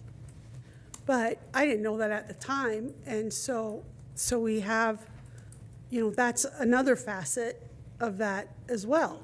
But then, like Tanya said, as a parent, I'm from Georgia, so when that shooting took place in Georgia, my heart stopped. I had to research to see if any of my friends were teachers there. And I'm thinking, as a parent, I want to know if my kid's safe. But on the flip side, if I text my kid and the kid's phone goes off, does that alert the intruder? Right. So there's so many different, layers to it. And I sit here and but- think, you talk about a teacher ending class early. Gosh, let the kids play checkers or a card game or talk or have relationships That's why with I their want friends, feedback from the not- teachers. Hopefully, it's bell-to-bell instruction. Well, Yeah. exactly. That is what our goal is in every class Completely period. bell-to-bell Every school, every day. instruction all the But time. with high Yes. school But- being that long, Yeah. right, the way it is right now, that long, That's very, very long. I mean, if they were 55-minute classes, then yeah, I mean, but when they're, what are they now, 80, 70? What Oh, are in they? high school. 72. 72 minutes. So But I when you think see a with- student just doing curriculum that, that it what is is our today, current it's Our engaging, current right? policy is to just tell them to put it away if you catch someone on their phone? So if It's- I see them, do you want me to answer? Yeah, please. I ask them to put it away. I say, put it away, or it's mine. If it's a frequent flyer, then I go and I say, turn the phone off and give it to me. I put it in a Ziploc bag with a little, that has a sticker on it. And as soon as class is over, I walk it down to the secretary. Oh. Now, that's what you're doing. That's not what our policy is. Right. and Yeah, at it is. Highland- Actually, I mean, that's what most schools are following. Tag But it. like you Tag said, it. it's up to the Tag it. school on when they can use it and so forth, and that Yeah. becomes the inconsistency. Gotcha. You get Because a new Brad- administrator, you get a new culture, right? Right, And 'cause- so those are the things that are different. Right. Now, 'cause- before Chromebooks, like I'd say, the kids would ask me a question about, well, I'm reaching here because they don't ever ask me, what's the population of, Zimbabwe? Oh, that's so funny. And I'd say, okay, pull out your phones and look it up. But now we have Chromebooks, and they're have no normally, So there is normal access in pretty much every room. They could use a Chromebook. Chromebook, yeah. Okay. I would guess love if they to bring see in them that to survey. class, because I guess every Yeah. class, their- they do not have them, at least at high No. school. Every If they student can have has a them. Chromebook. No, they can have them in class, but if there are classes that they aren't using At them, the high school, they don't have lockers typically anymore, so it's with them. oh, whole that's time. true. That's So, true. I mean, there So is, even if they're not using them, it would still be with them. It's in their bag. so I really don't think this would be a big, I'm waiting for the board to want this change, right? Because it has to come from the leadership, and then get our community bought in, right? And then we can proceed through this, but we've done it in the past. It hasn't been as big as issue with mental health and so forth. Back in the day, it was more of a distraction. Right. Now, all the research is just adding on more to it. So Correct. we have even more reason. Yeah, I would Thank love you. to see in that survey, maybe asking them how many times they feel like their class is disrupted by it Okay. in one class period. I would love to see those kind of numbers from them. Yeah, I think If we that's- better do it okay. from the district though, because so that all the teachers can have the same questions and so that we have all the, we just have everybody bought in. So everybody feels a part of the conversation, I don't want. There's nothing wrong with doing it. There's nothing wrong it's with just doing an it. initial Preliminary one, right? questions. She's got a captive audience. And I think as we work through this as a district, Courtney would definitely be on board with the communications Right. piece of this. Mhm. And But reach maybe as a out- preliminary. Reach out to give us feedback, Yeah. right? Rather than Yeah. necessarily doing it a survey, because surveys can ask in certain ways and so forth. I would rather provide input for me in that. This is what we're looking at. Uh-huh. What So are like your- a Google form type of a thing? Is that what you're saying? As far as provide input? I'm not sure what you mean, instead of a survey. Or just email. I mean, truly, they could just email us and tell us what their thoughts and so forth, especially if we're driving this direction. Yeah, Most I teachers am want personally this. Most don't like, teachers want this. yeah, I personally don't like the American Falls, but I do want a policy. I want something because it's a problem.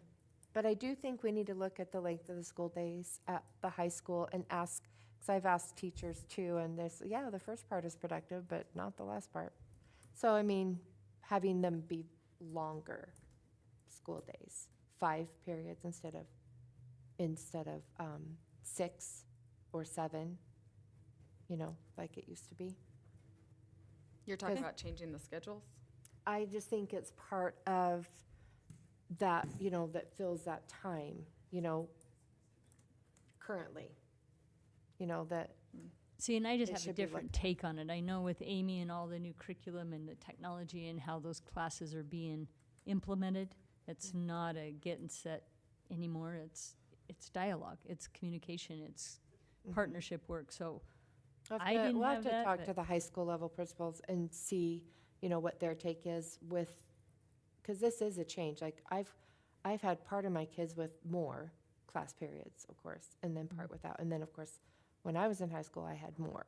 So I think, because, the teachers that I've talked to about it, one of the teachers, they said, well, an English teacher, I had to just get rid of part of my curriculum, And then another one said, well, I mean, it's more relaxed, we can, with the longer, but Right. with the shorter, we're, on task, we're getting stuff done quicker. So I'll but battle it's the not cell necessarily phone relaxed. first, but then we can Yeah, definitely. so then you are talking about trimester, semesters.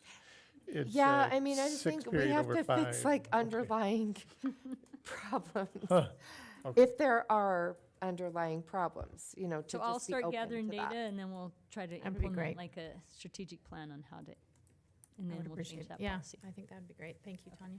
Thank you. Okay. I will say, I don't know where the articles came from, but I'm not going to say what one of them said, but that should probably be, the second article should probably be deleted from our board documents.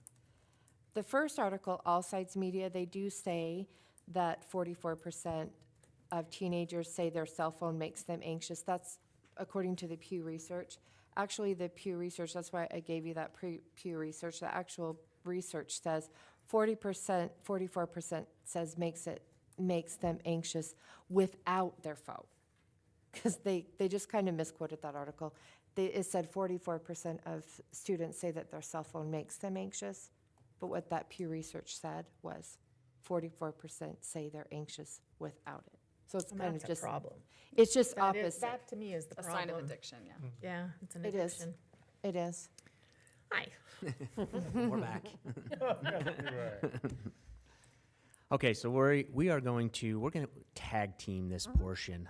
Sue and I are going to give you some of the history, enrollment numbers. There's a lot of data in there, but we also wanted to make you aware of where we're at currently, as well as some of the trends and numbers in regards to enrollment.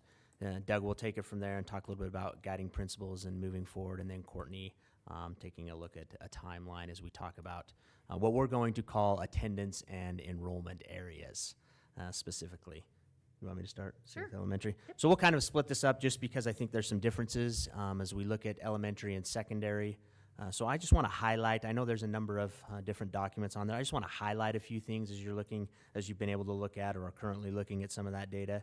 The first thing is if you look at the 7-year enrollment comparison, as you can tell, obviously we're in a period of decline in regards to enrollment. And especially as you look at it, it goes back, we decided to go back 7 years just to kind of give us a timeline. But as you look at that 18 to 19, and as you go into the COVID years, they're kind of up and down, and then you see a period where, we kind of came back up out of COVID, everyone was back in school, and then you'll notice in regards to elementary, the last couple of years, we've seen a fairly significant decline in our enrollment numbers.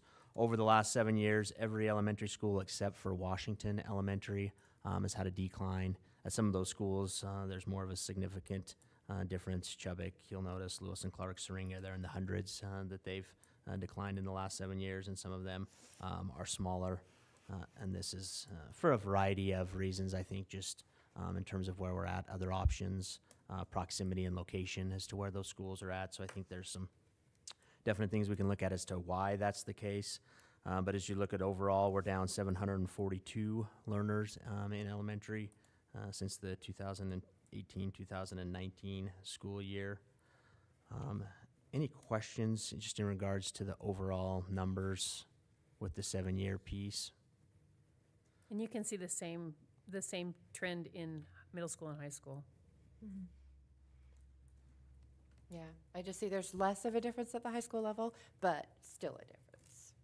And as you look at, we're going to get As to the far as cohort enroll- data, and you'll the see, number. as you start to look at that cohort data, you'll notice that it's, that trend, as you've seen it in high school, it's not there yet, but if we keep trending this direction, it's going to keep moving that direction to middle school, to high school, eventually, unless, who knows what the future's going There to are a bring, little, but right now, a few more variables at the elementary There level is. though, than there For sure. are at the high school level. yes. So, Capacity numbers for elementary, so the one that has school capacity and membership, 2024, 2025. That's just to show you, and remember there's a couple of ways you can look at capacity, and I think this is important to remember.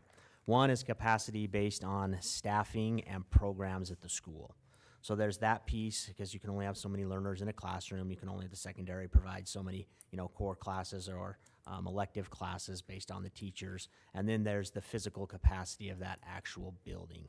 And so this is capacity, this one looks at the capacity just based on the staffing and the programs that are at that school. Because obviously, if there was an additional available classroom, sure, you could add that if you had a teacher, but where we're in a period of declining enrollment, and as we've known, we've been looking at, last year we reduced 14 elementary teachers. So sure, you could have more space at that school, but you wouldn't have a teacher for that classroom. So are you talking about, which one are you talking about that just takes all that into consideration and Is not just the size of the school? This one right here, we'll get to another one that has building capacity, but The elementary says school Enrollment capacity membership? comparison, it'll be the first document in that thanks, I don't know I'll where go it's back at to in that one. yours. tab. So it should just have capacity, current enrollment, and capacity percentage. Will you hold up that sheet? The Three percentage. columns. Yeah. Yep, Okay, all right, That one. good. thank you.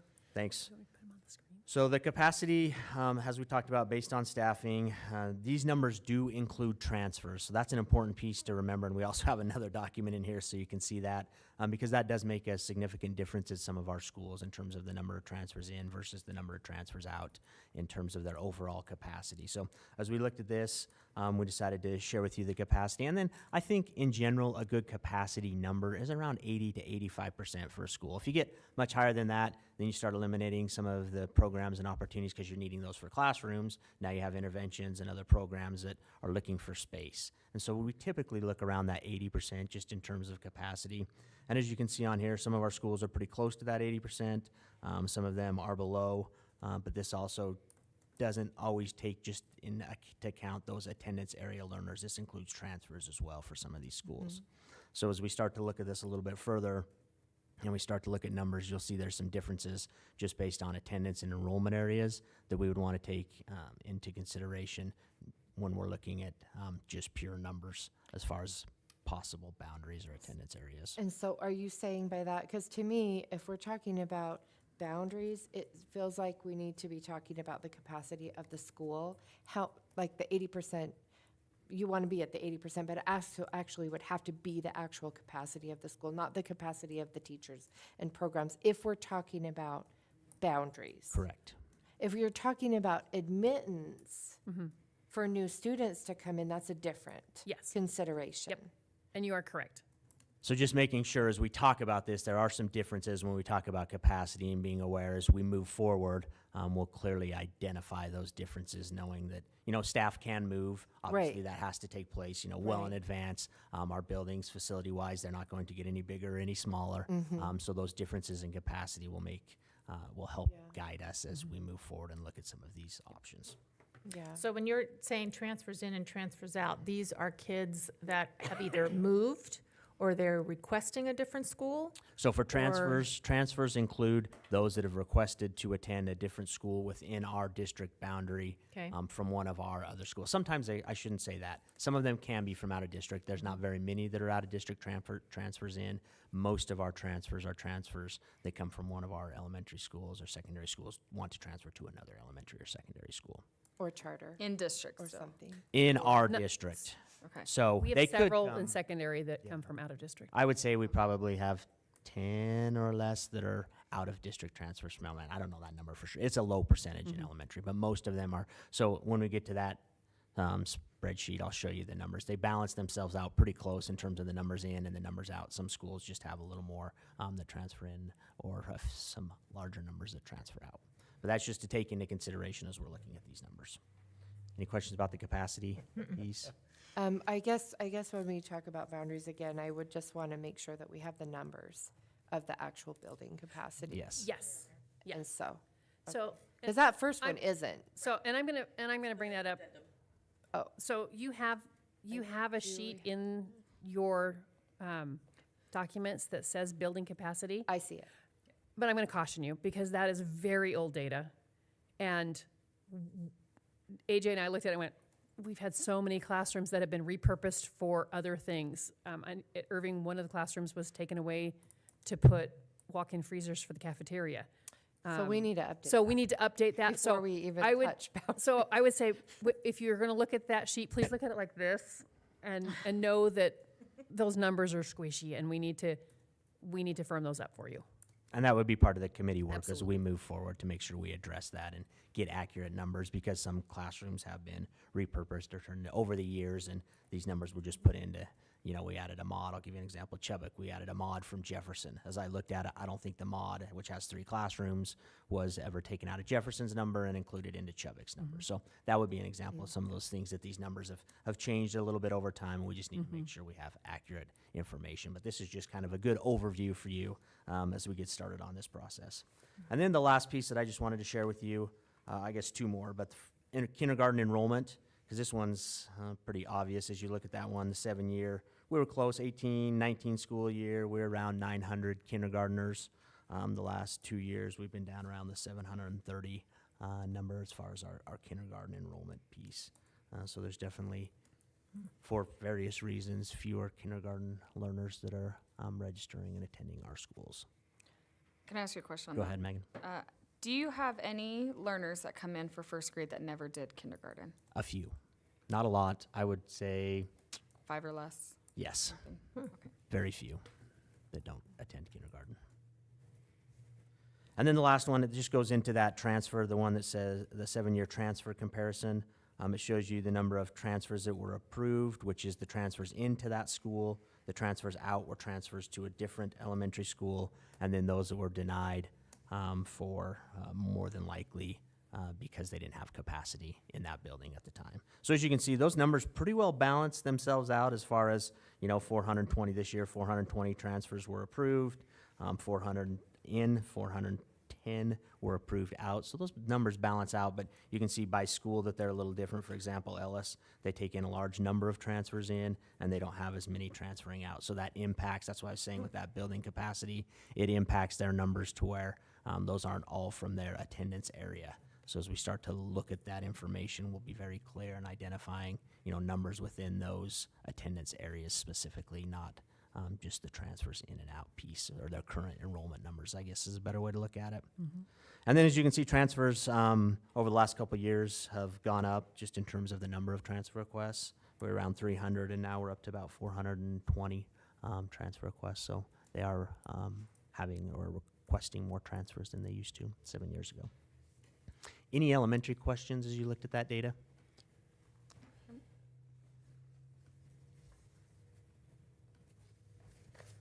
So secondary data, you have the same the capacity membership based on staffing right now. And so same deal, we have to look at building capacity for enrollment areas. And you can peruse that based on staffing capacity.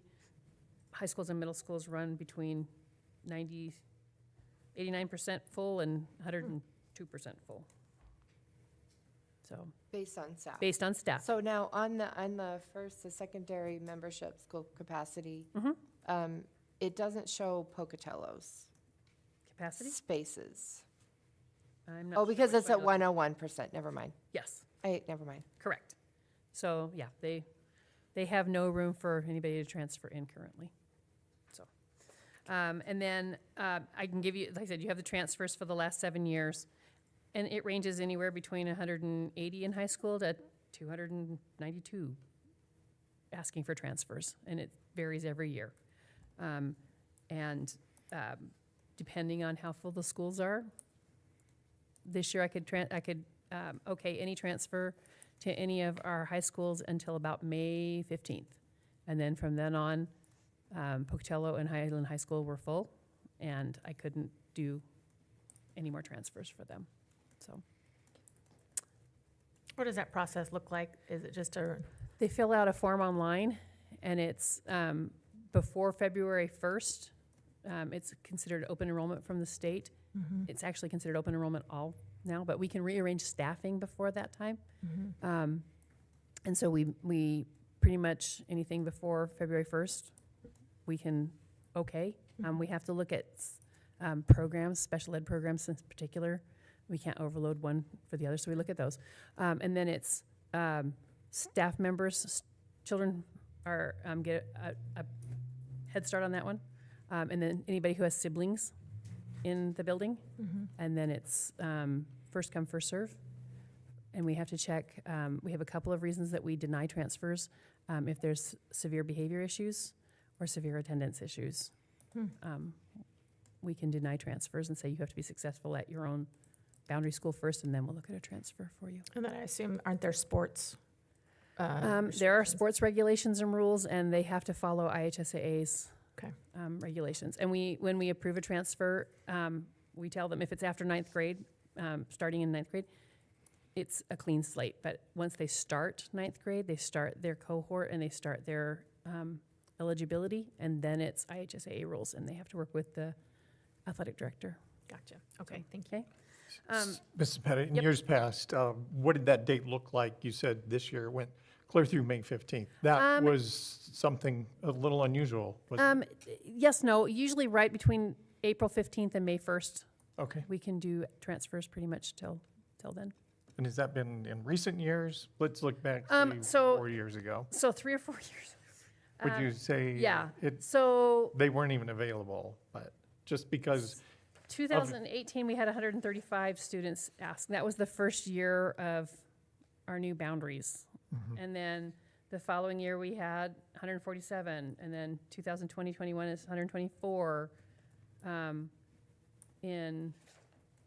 Sorry, my things, 2021, 22, there's only 79 that wanted transfers. 98 that next year, 292 last year, and 249 this year. So it literally varies Yeah. from year-end time. So, but the majority, I mean, if you look at our transfers, it's pretty close to how many transfer in want to transfer Yeah. out. So those are very close. Okay, and then lastly, we'd kind of like to show you that cohort data. And that's literally kindergarten starting in 2018, going as far as the 2024, and all the grades since then. And so you start at 2018, the numbers stay pretty current going down until you hit 21, 22, and all of a sudden the numbers go up.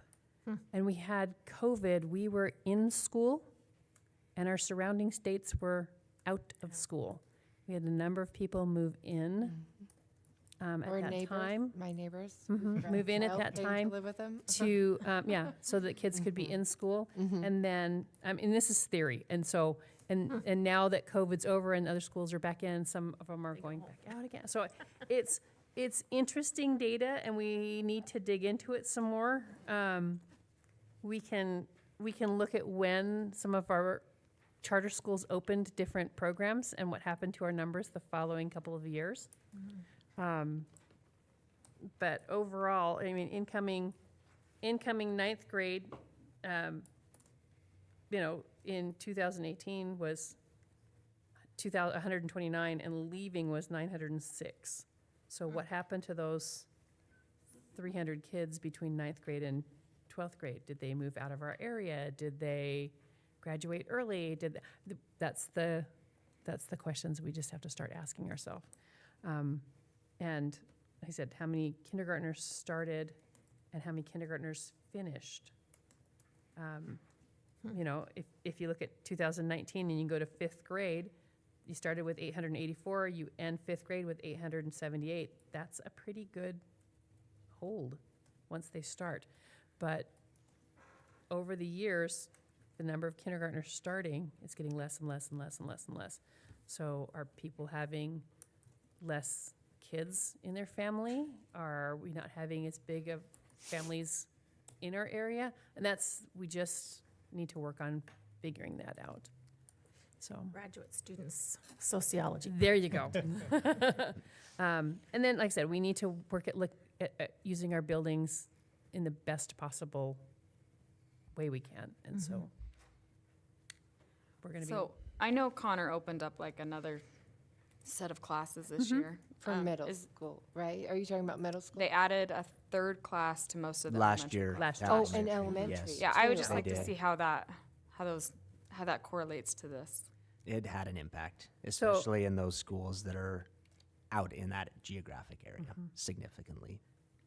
So if you go, you went like first grade from 2023 to first grade 2024, there's 100 kids less. So I know that people get really kind of uptight about closing schools, but I think something we have to take into account is those students that you're talking about, their funding also left with them. And so we can't continue to maintain with less funding. Yep. So that's the discussion about, The elementaries. we're going to be starting a committee to look at enrollment areas and using our buildings to the best capacity that we can build, that we can use them. Do we need to look at changing some enrollment areas? Do we need to look at shrinking schools or growing schools, or we need to look at all of that. So, It's across the country. I think people aren't having as many kids. I mean, we kind of all know that. Well, I think when we look at that, and you can speak to this, correct me on Yeah, here, go ahead. but on that capacity chart, I mean, our lowest capacity is Wilcox, and they still have 470 kids. But that's So- capacity based on program. If you talk about building capacity, there's more like 200 empty spots in, no, not Wilcox, that would be Indian Hills, right? Like 100 or two, I mean, it's a lot. Both, they're large. Indian Hills and Wilcox. There are are a lot of physical empty, as far as spaces. like physical spaces available. They use all, at an elementary, they use all of their space, and we have, like at Wilcox, we have a couple of ERR programs that we've moved over there, so that's why. Oh, When yeah. we talk we are about programs. excellent goldfishes. That When we is- talk We about fill our programs, bowls. they will use every available space plus look for more. Yeah. And Oh, so yeah. that's why we have to identify specifically numbers that we're talking about. So when you do this committee, are you guys gonna help explain to us like which schools are really busting at the seams and which Yes. schools we could? physically. This is a great transition to Superintendent Howell. Thank you. Absolutely. And I think one of the charts too, just based upon enrollment, it's a single document in one of the tabs there, but it breaks it down for you by elementary school in 7 years' time, 742 learners that we've lost, 283 at the middle school, and yet that high school number is only 17. And so, again, that But again, we had a bubble of people going through. You could follow it from kindergarten all the way up through, and they are just hitting the end of high school right now. So what are numbers for high school for the next 4 years? That's what we have to project. right. And our charter schools around here end at 8th grade, and they all come back into our high school. Well, the majority come back into our high schools. Yeah. So that leads us to the next document, and it's just titled District Attendance Areas, a proposal for the board to consider as we are moving forward. And so I just put there some guiding principles from 2017 when we had some changes with the boundary. We had open enrollment. We had one high school, Brookdale High School was under 900 students at the time. Highland High School was probably 1,650 or so, and so we made some changes back then. And you can see those 4 bullets. I won't highlight those for you, but to bring us up, current time, September 2024. And so as both Mr. Watson and Mrs. Pettit pointed out, and I think the board has a very good understanding of it, that in addition to physical space, building capacity is dependent on staffing. But just before that, and what we presented today, and again, the board was aware of this, and I think it became more apparent when we had the discussion about the bond a year ago. And we talked about kind of a supersized school and combining 3.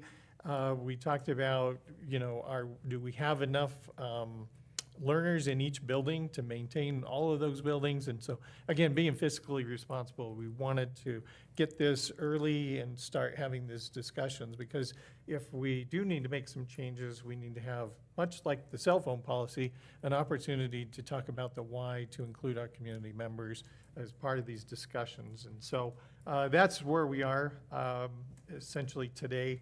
And so what I have put together with cabinet, and we've talked about this, kind of vetted it through ourselves, but we want the board's input certainly.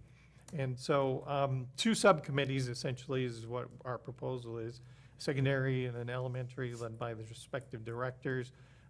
We just estimated about 12 members with a board member, director of elementary, and we kind of talked about these 5 areas of our community that we could pull maybe an administrator.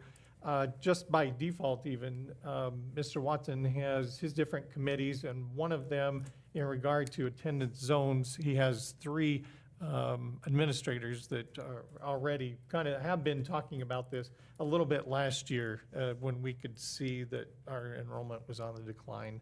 And so he put those, his own committees together, and one of them is an attendance area or zone.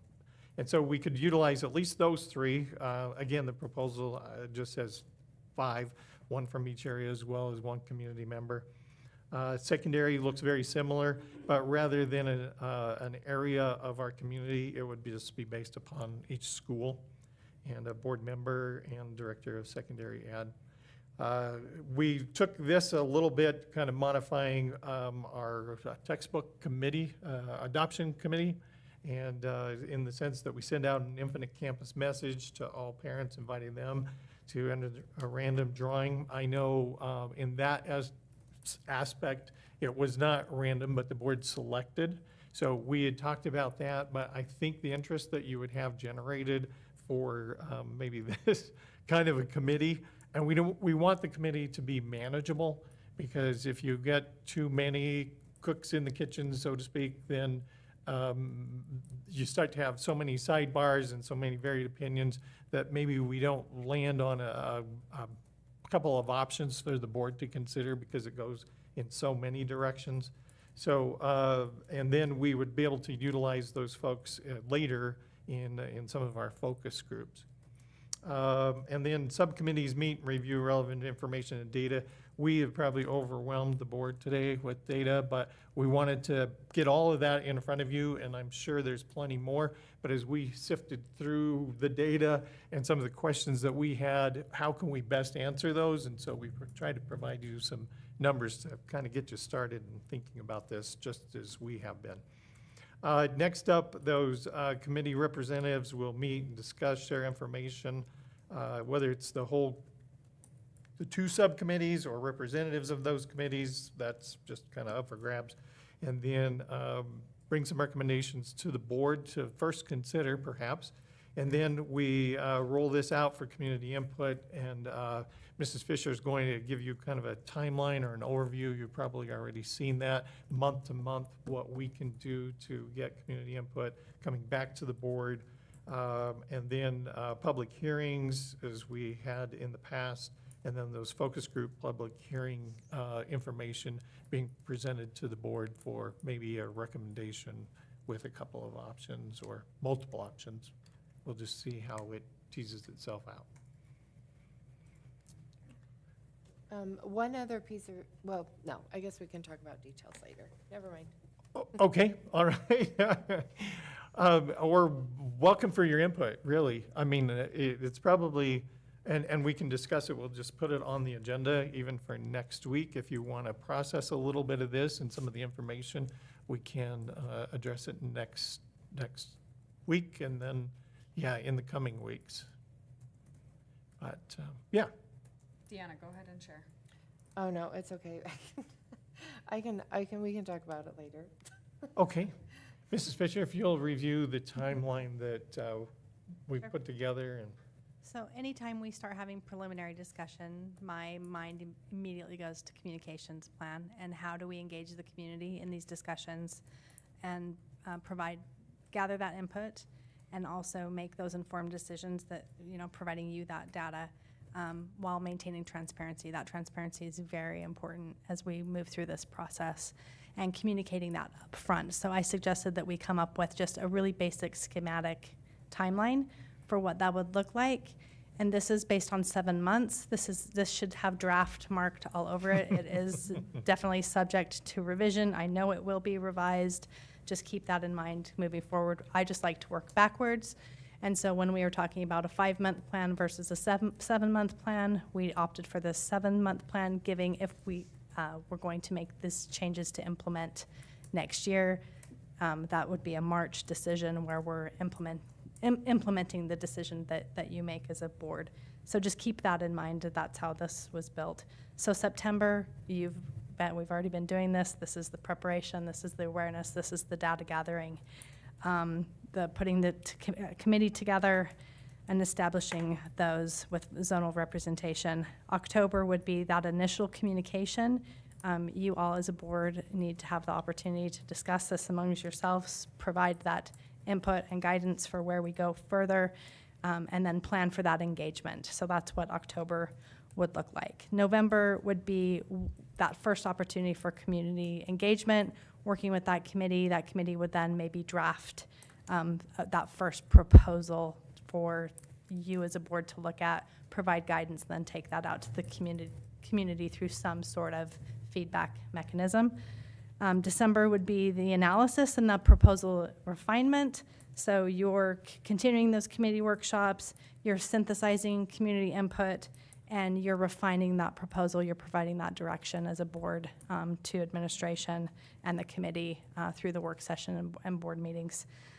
January would be the finalization of that proposal with continuing communication, defining, I think we need to be defining community input along the way and what that looks like, whether that's focus groups, whether that's a couple of town, public forums, and that. And then always updating our community along the way. We will select some milestones that we're updating. Here's where we are. Here's where we imagine we'll be going next. So we're bringing the community along with us the entire time. February, that would be that proposal for action and that decision communication to the community, and then March, that implementation. So that is a very schematic framework for this discussion. I just thought it was really important to be upfront about this from the get-go, so that we could say, here's where we are, here's the discussions the board, they're looking through the data so that our community understands our why.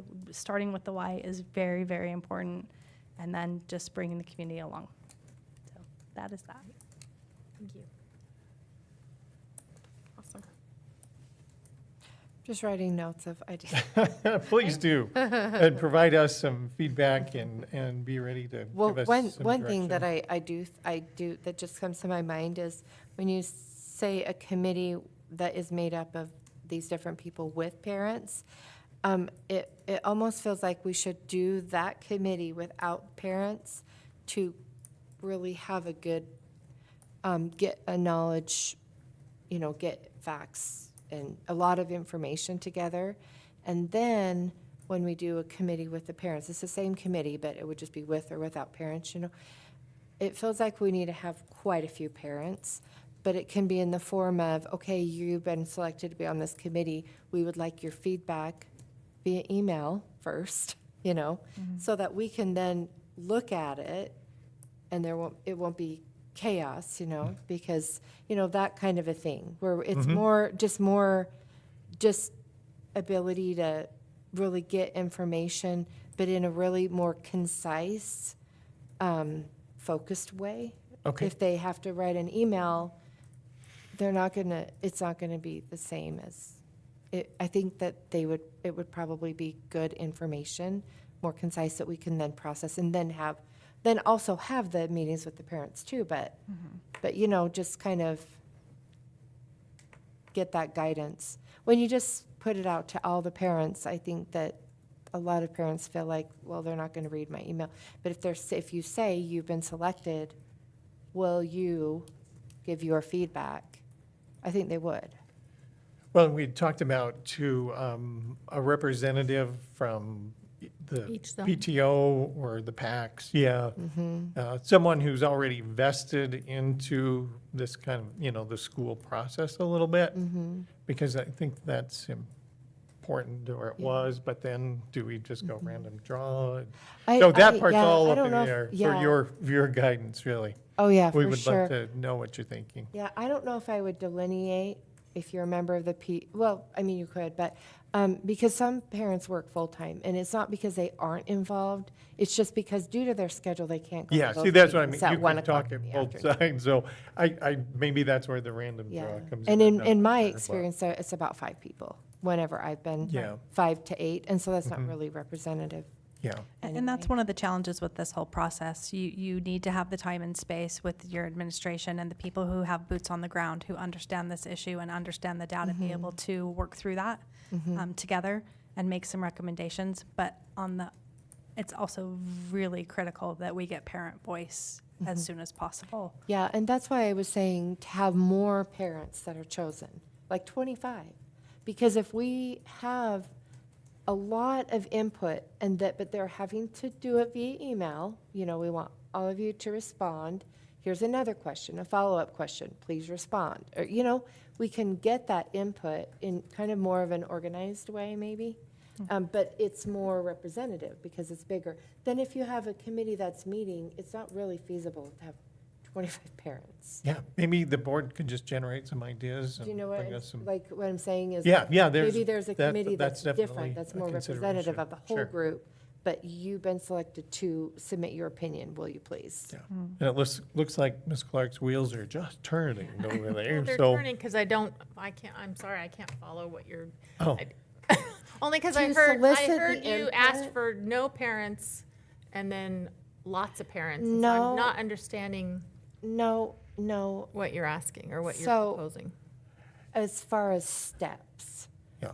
The first step, it would be the committee without the parents to be able to gather information and gather data.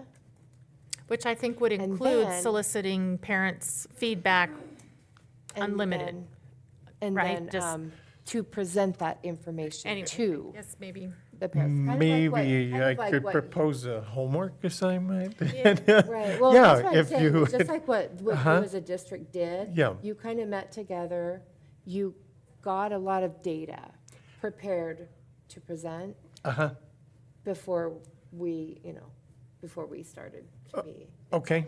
And, I can tell you a personal experience for me, just in the last probably 3 weeks that we've been looking at this.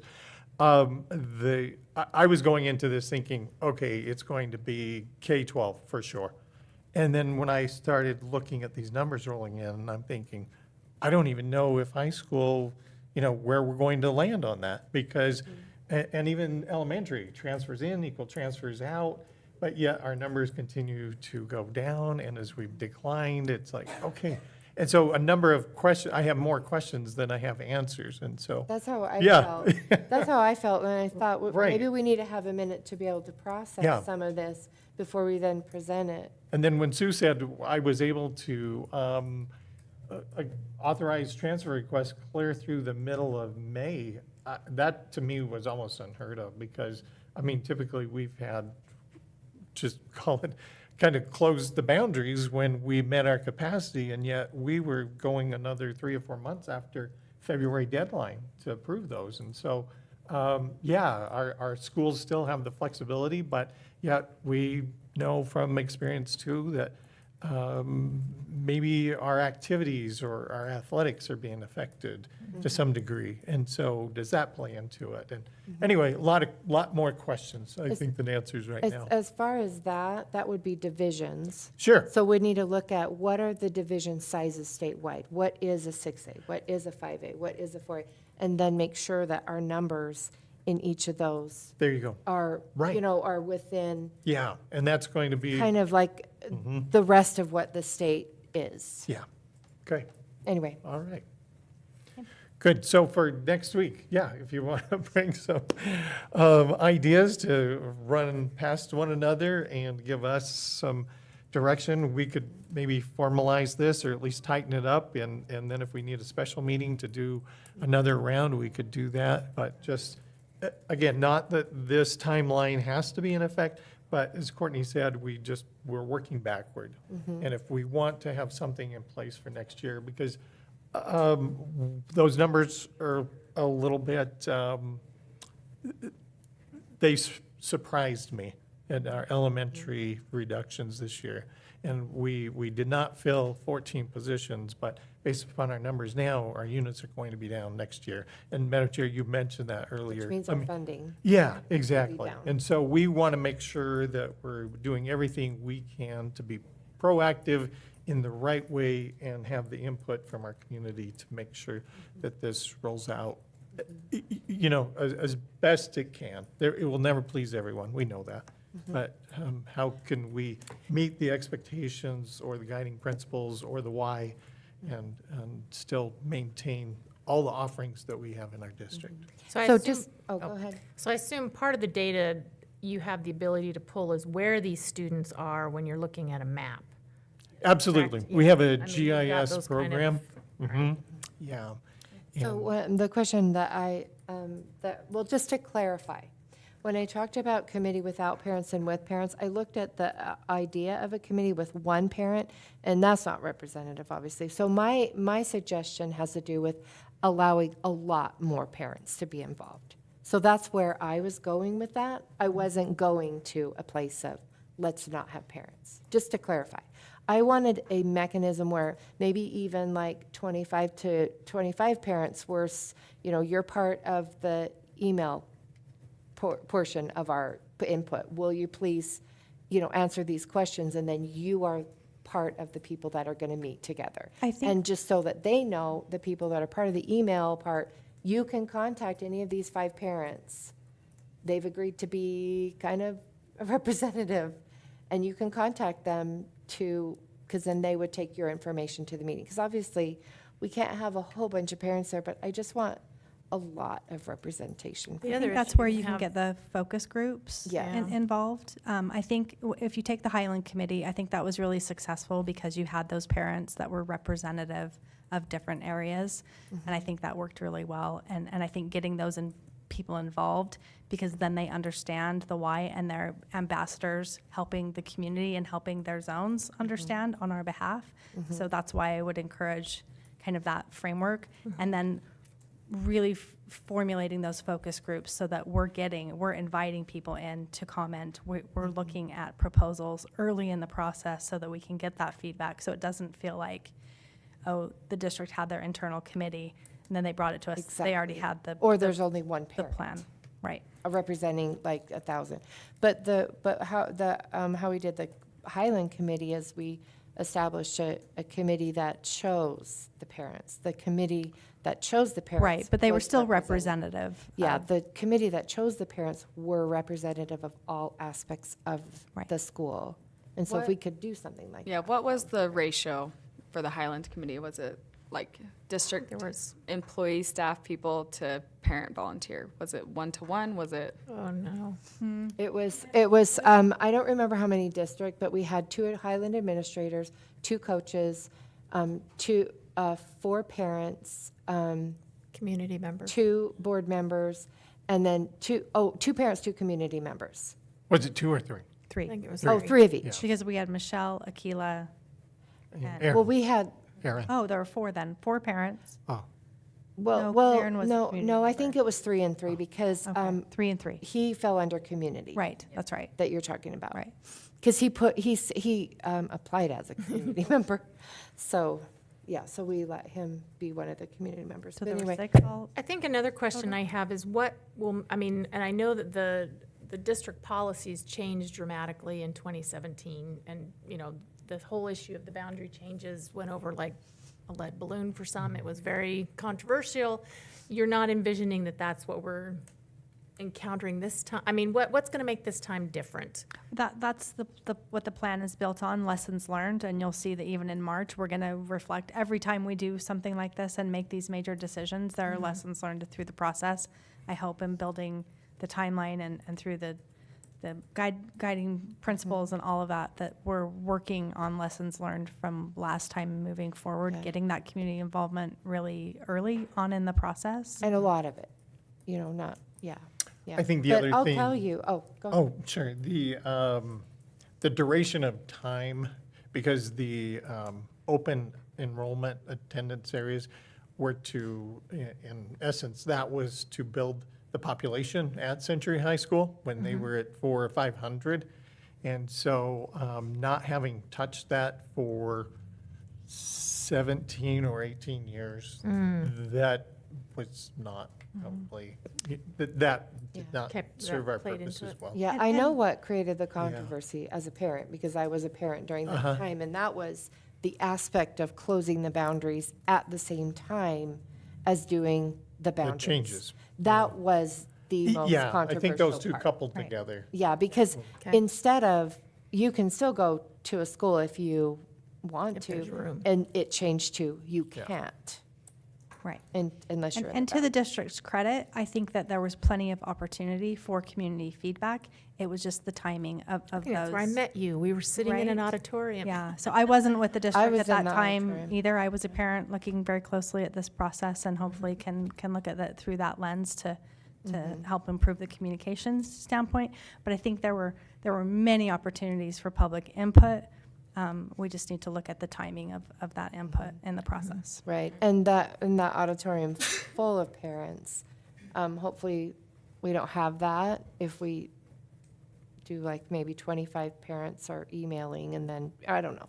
We can You know, do the one something. thing I remember from those focus groups is we had students, because my son was asked to be on one of those focus groups. Right. So that would be helpful too. Yeah, that would be really helpful. And leading with the why, helping people understand right out of the gate why you're looking at this and really hitting that hard. Because that came late in the process last time, and it was like, oh, I understand Right, now. right. Thank you. Yeah. Okay, great. Am I up next? Oh, oh, So, it is me, I think. Yep, We I have, so next on the agenda, if there are no other comments, we have the ISBA resolution. Okay. Madam Chair and board members, we have received some feedback from ISBA, and I think you all received the bulletin as well as an email in regard to the proposals that we sent over, the proposed resolutions. And so they are going to carry forward with the CTE with a due pass recommendation on Resolution 9 that we also submitted on employment, board member spouses. They didn't like it. That came back with a do not pass, not even no recommendation. There was a Yeah, there was one similar number to it. 7, yeah, Yeah. it was similar. That's, so will And they it just passed. pull it and it just doesn't even The have to one- come up one at the that's 7 discussion? is- So that's Is small districts. Right. what we would, we have this set for action for you for next week. Okay. But I that's, will, we can pull it. we could withdraw it. Okay, and that will be a motion that you could make next week, Ms. Okay. Clark. And then we can I'm not going to pass- stand at a mic and try and justify it. No. And, yeah, and so the other one, we will have to put together a 2 or 3 minute talking points to share with ISBA in November at the conference. And then you can see here, we've also added, per Madam Chair's request, Resolution 15 addressing funding shortfalls for special education.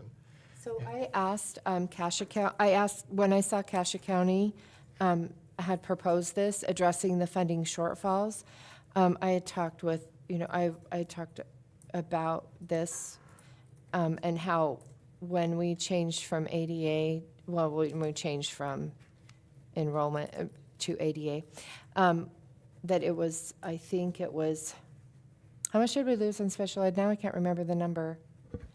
It was a lot. We lost a lot of funding for special ed. We lost a lot of money for the district. For the enrollment side, yeah. But the enrollment side, so what I wondered is, we can't submit any more resolutions because we're past the deadline, but we can, if the rest of the board would like to do this, I would like to co-sponsor this, if they would let us, co-sponsor this legislation with them, but then also add, if you guys want to, and if they would be willing, I really think that special ed should not be ADA.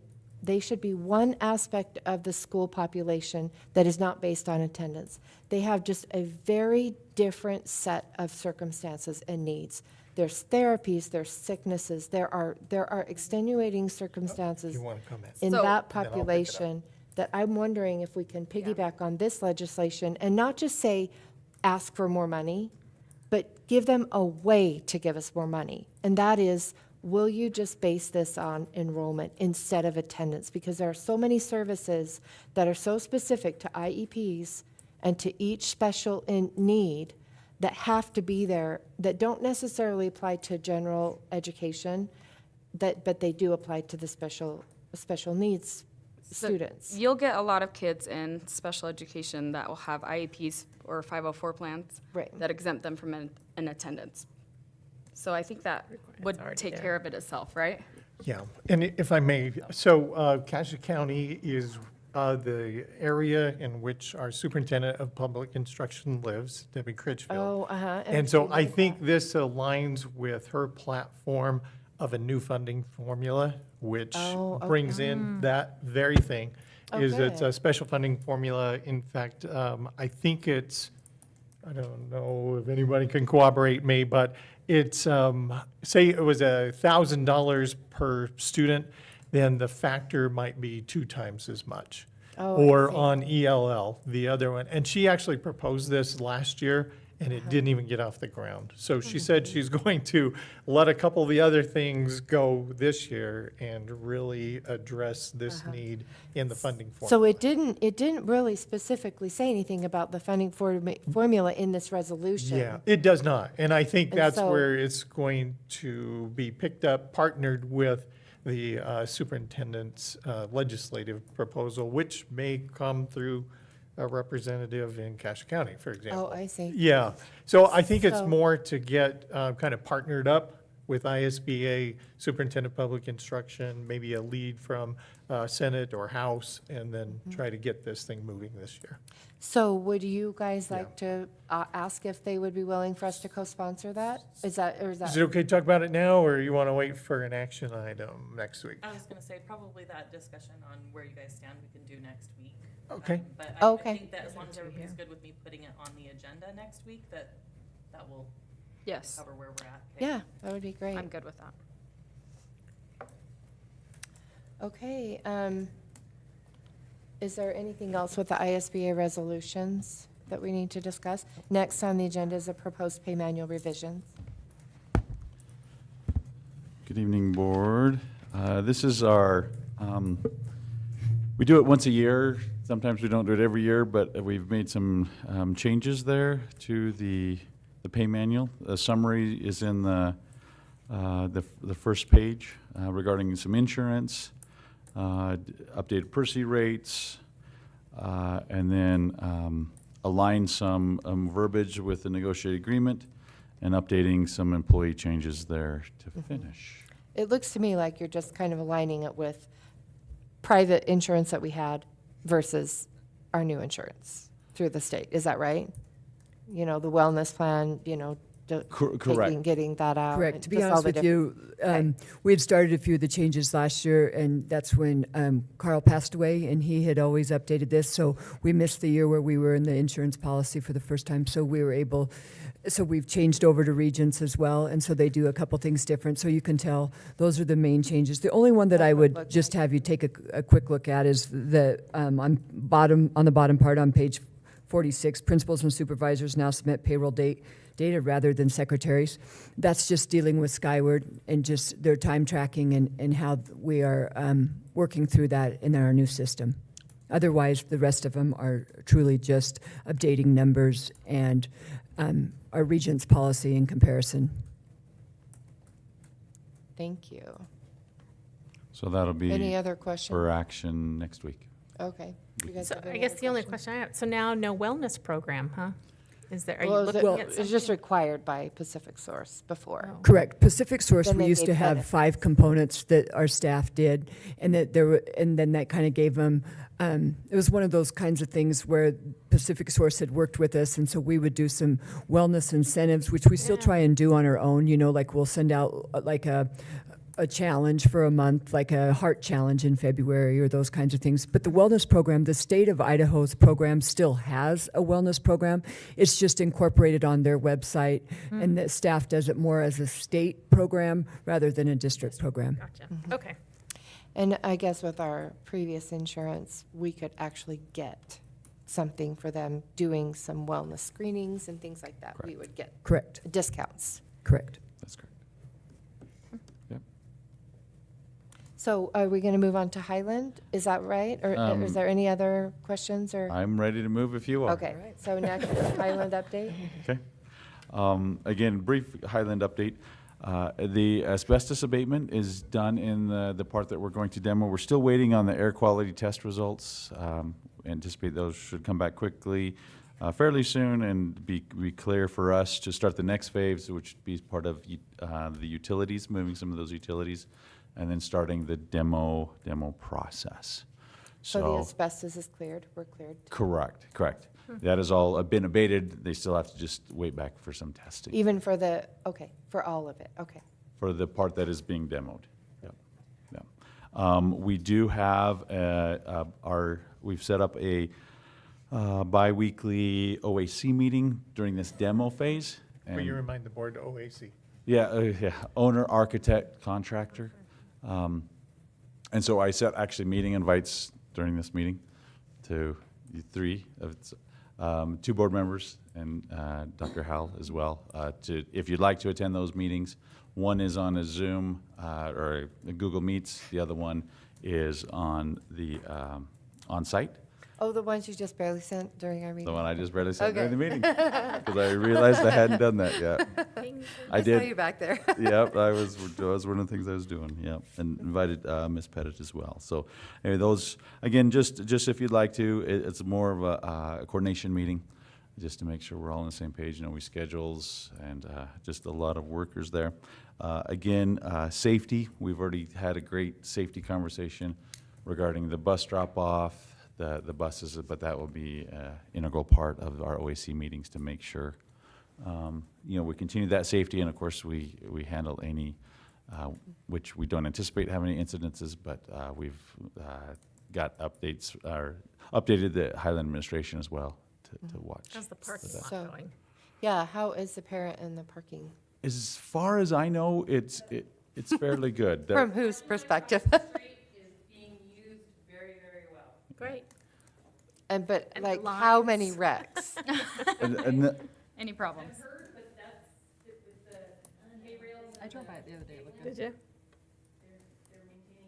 So no wrecks? So no rails. It's still the No, I the- mean wrecks. car Rex, not that I've heard Fender of. benders? So, I will say we've got a little, some, on the exit, there is some little doop-de-doos, some potholes. What are they?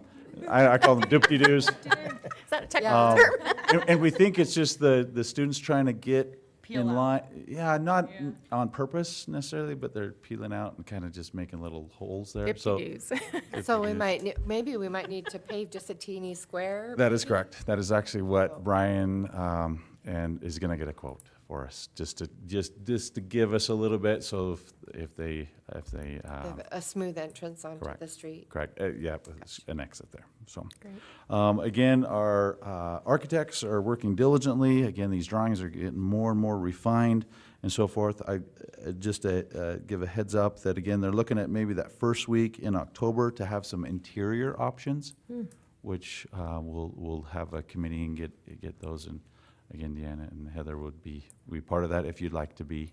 Just look at some options initially, just through the big bid specs. Again, these are things that can still change. But anyway, things are on schedule to be completed by December, and then we'll go out to bid in January. That's great. So that's good.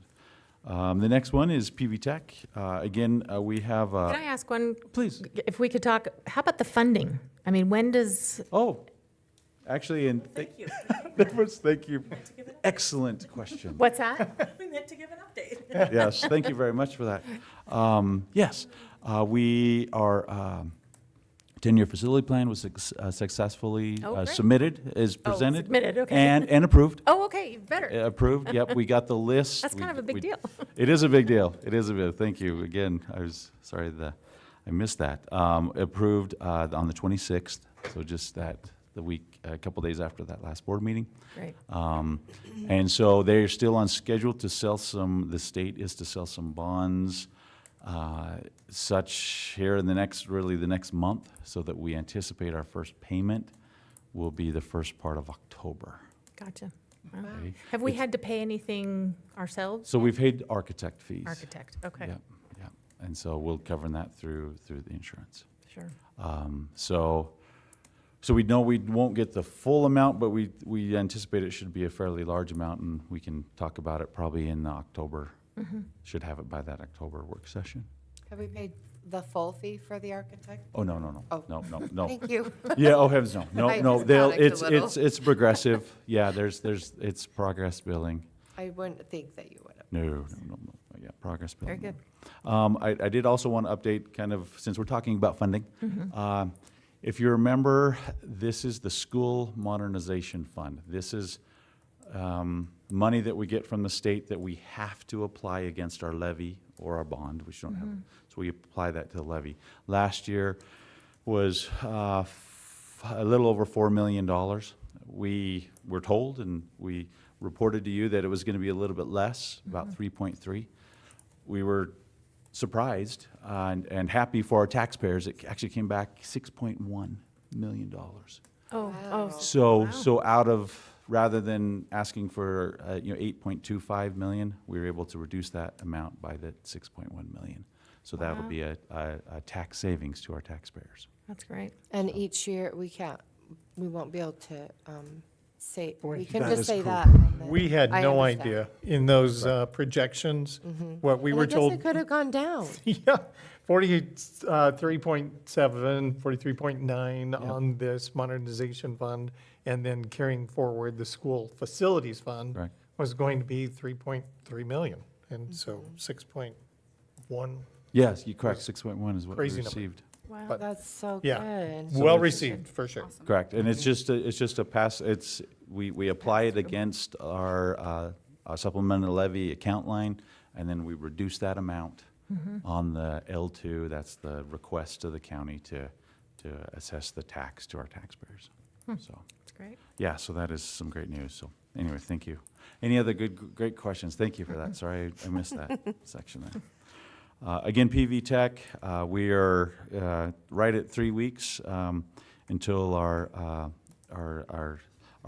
grand opening, if you will. Again, we'll have an OAC meeting tomorrow to kind of, see the items that will be done. There will be a handful of things that you won't be able to see, but that will still need to be touched up after the grand opening. But we're definitely planning on making a good, Splash. good Got my splash. invitation. It looked great. Yes, yeah. So we're excited about that, the progress there. We just kind of talk about the bigger items remaining. I mean, if they were to drive by, Oh, yes. curbing and parking. Yep. So what we're really gonna lay our focus on is the stucco. All that detail work has taken a little bit longer than they thought, but we need them to finish, and they should finish up first of next week. And that way we can get rid of that scaffolding. We'll come and do some curbing. And all these vendors are lined out, and it is a very tight schedule, but they're confident, and we'll do everything we can to meet that schedule. But then the curbing, and then the asphalt as well, there for the exterior as well. The construction fence will be either removed, or it might just go around some equipment. There are, again, the things you won't see is there's a makeup air unit that needs to go on the roof. There's a drain that needs to be installed, but again, those things, So kids are in there, though. kids are in there, correct. And are they only in the one side, or are they in the whole, They're in the existing building, the existing part? correct, so the Okay. new So addition. not the new, they're- or they're not the new not- addition yet? Not the new addition, correct. Okay. There are some doors as well, that will need to be installed. Those are scheduled to be here the 23rd of September. So it'll be a sprint to the October 3rd deadline. But So then when do you expect kids to be in the new half? Or new? excellent question. Probably second try. Second try? Yeah. So, Am I hearing that? just for a reminder to the board, we lost our welding teacher to a leave of Right. absence. And so that shop will not be put together prior to the opening. I mean, it'll probably just be full of equipment, maybe even piled into the middle. And so it'll just be, things to come. And with that, on the other side of the wall is the construction program, which we only hired a teacher a week or two before school. It was probably 10 days. And so that space likewise will not be set up in time for the open house. So, because there's equipment to be ordered, probably some fans and so forth to Yep. be put in. And so we kind of flip-flopped those two teachers, and in such, we aren't quite completed on either side of it. But the other part, So the third bay, which is. no, I oh, mean, so I mean, that I understand with those 3 bays, but what Oh, about? the yeah, main- we are waiting on some doors. Okay, so that's the one I was asking, so when would kids be in, the Yeah, kids are in there? Correct. Yes, the kids Correct. are in, Okay. yeah, vet tech, farm tech, CNA, Okay. fabric and Right. textiles. In fact, I was out there last week, and fabric and textiles had done their first exercise with garbage can liners, and there were some pretty intricate dresses and Wow. apparel That with were on- trash can on the liners. mannequin. Trash So, can liners. yeah, it's like Project Runway for Pocatello School District, but Oh, fun. it was looking good. And I think that area is been signed off or mostly Right in the completed. process. So they moved from one of the general classrooms into the fabric and textiles space. And you will see 7 sergers, quilt maker, probably 25 sewing machines, 5 ironing boards on Ironing the boards, yeah. walls. I mean, it is something to be coveted, I'm sure, by everyone that walks through that space. There's apparently a pattern maker that just projects, and you cut the fabric instead of the old school, like, Tissue paper. tissue paper, yeah. So I'm learning all sorts of I things need even every that. time I walk through the space, Yeah. but it's going to be great. The kitchen do. would be the I only need other that. one. Oh, the kitchen space, yeah. So, yeah, the kitchen space, we'll have it kind of staged, but there still will be a little bit of work yet to do on that as well. Oh, excited to see it. So, is that kind of? I think we've tag teamed that pretty well. Okay, okay. Yeah, good Sounds enough good. for now. That's And all I if have. you'd like to go through, just give Jonathan, Sue, Yep. me a holler, and we'll take you through Yeah, anytime I- you want to yeah, go. I do want to go. I just have one quick, Sure, please. small question. Yeah, you're good. Is, like, I drive by that all the time. Mm-hmm, And there's quite a few people that come across from the apartments and smoke on the school grounds. Is there a way to put up some signs? And not the vice versa? I mean, if our. They if were our- definitely older adults. You mean Yeah. students going over to the apartments? Well, yeah, Well, I like mean, the because construction our folks construction workers possibly No, need to get Oh, off They were work. older adults and they were just in like the grassy area, and I thought that was interesting. That is a little So- interesting. I mean, we'll have our signs on the door for sure. I don't know if we've They ever put it certainly out would on be able our to get facilities inside. that On this the is a entrance. tobacco-free campus. Maybe we can talk to the proprietors of We could. the complex and just have them alert through a newsletter, email or something. Yeah, It was after lunch on Thursday last Okay. week. Just Huh. came that way home.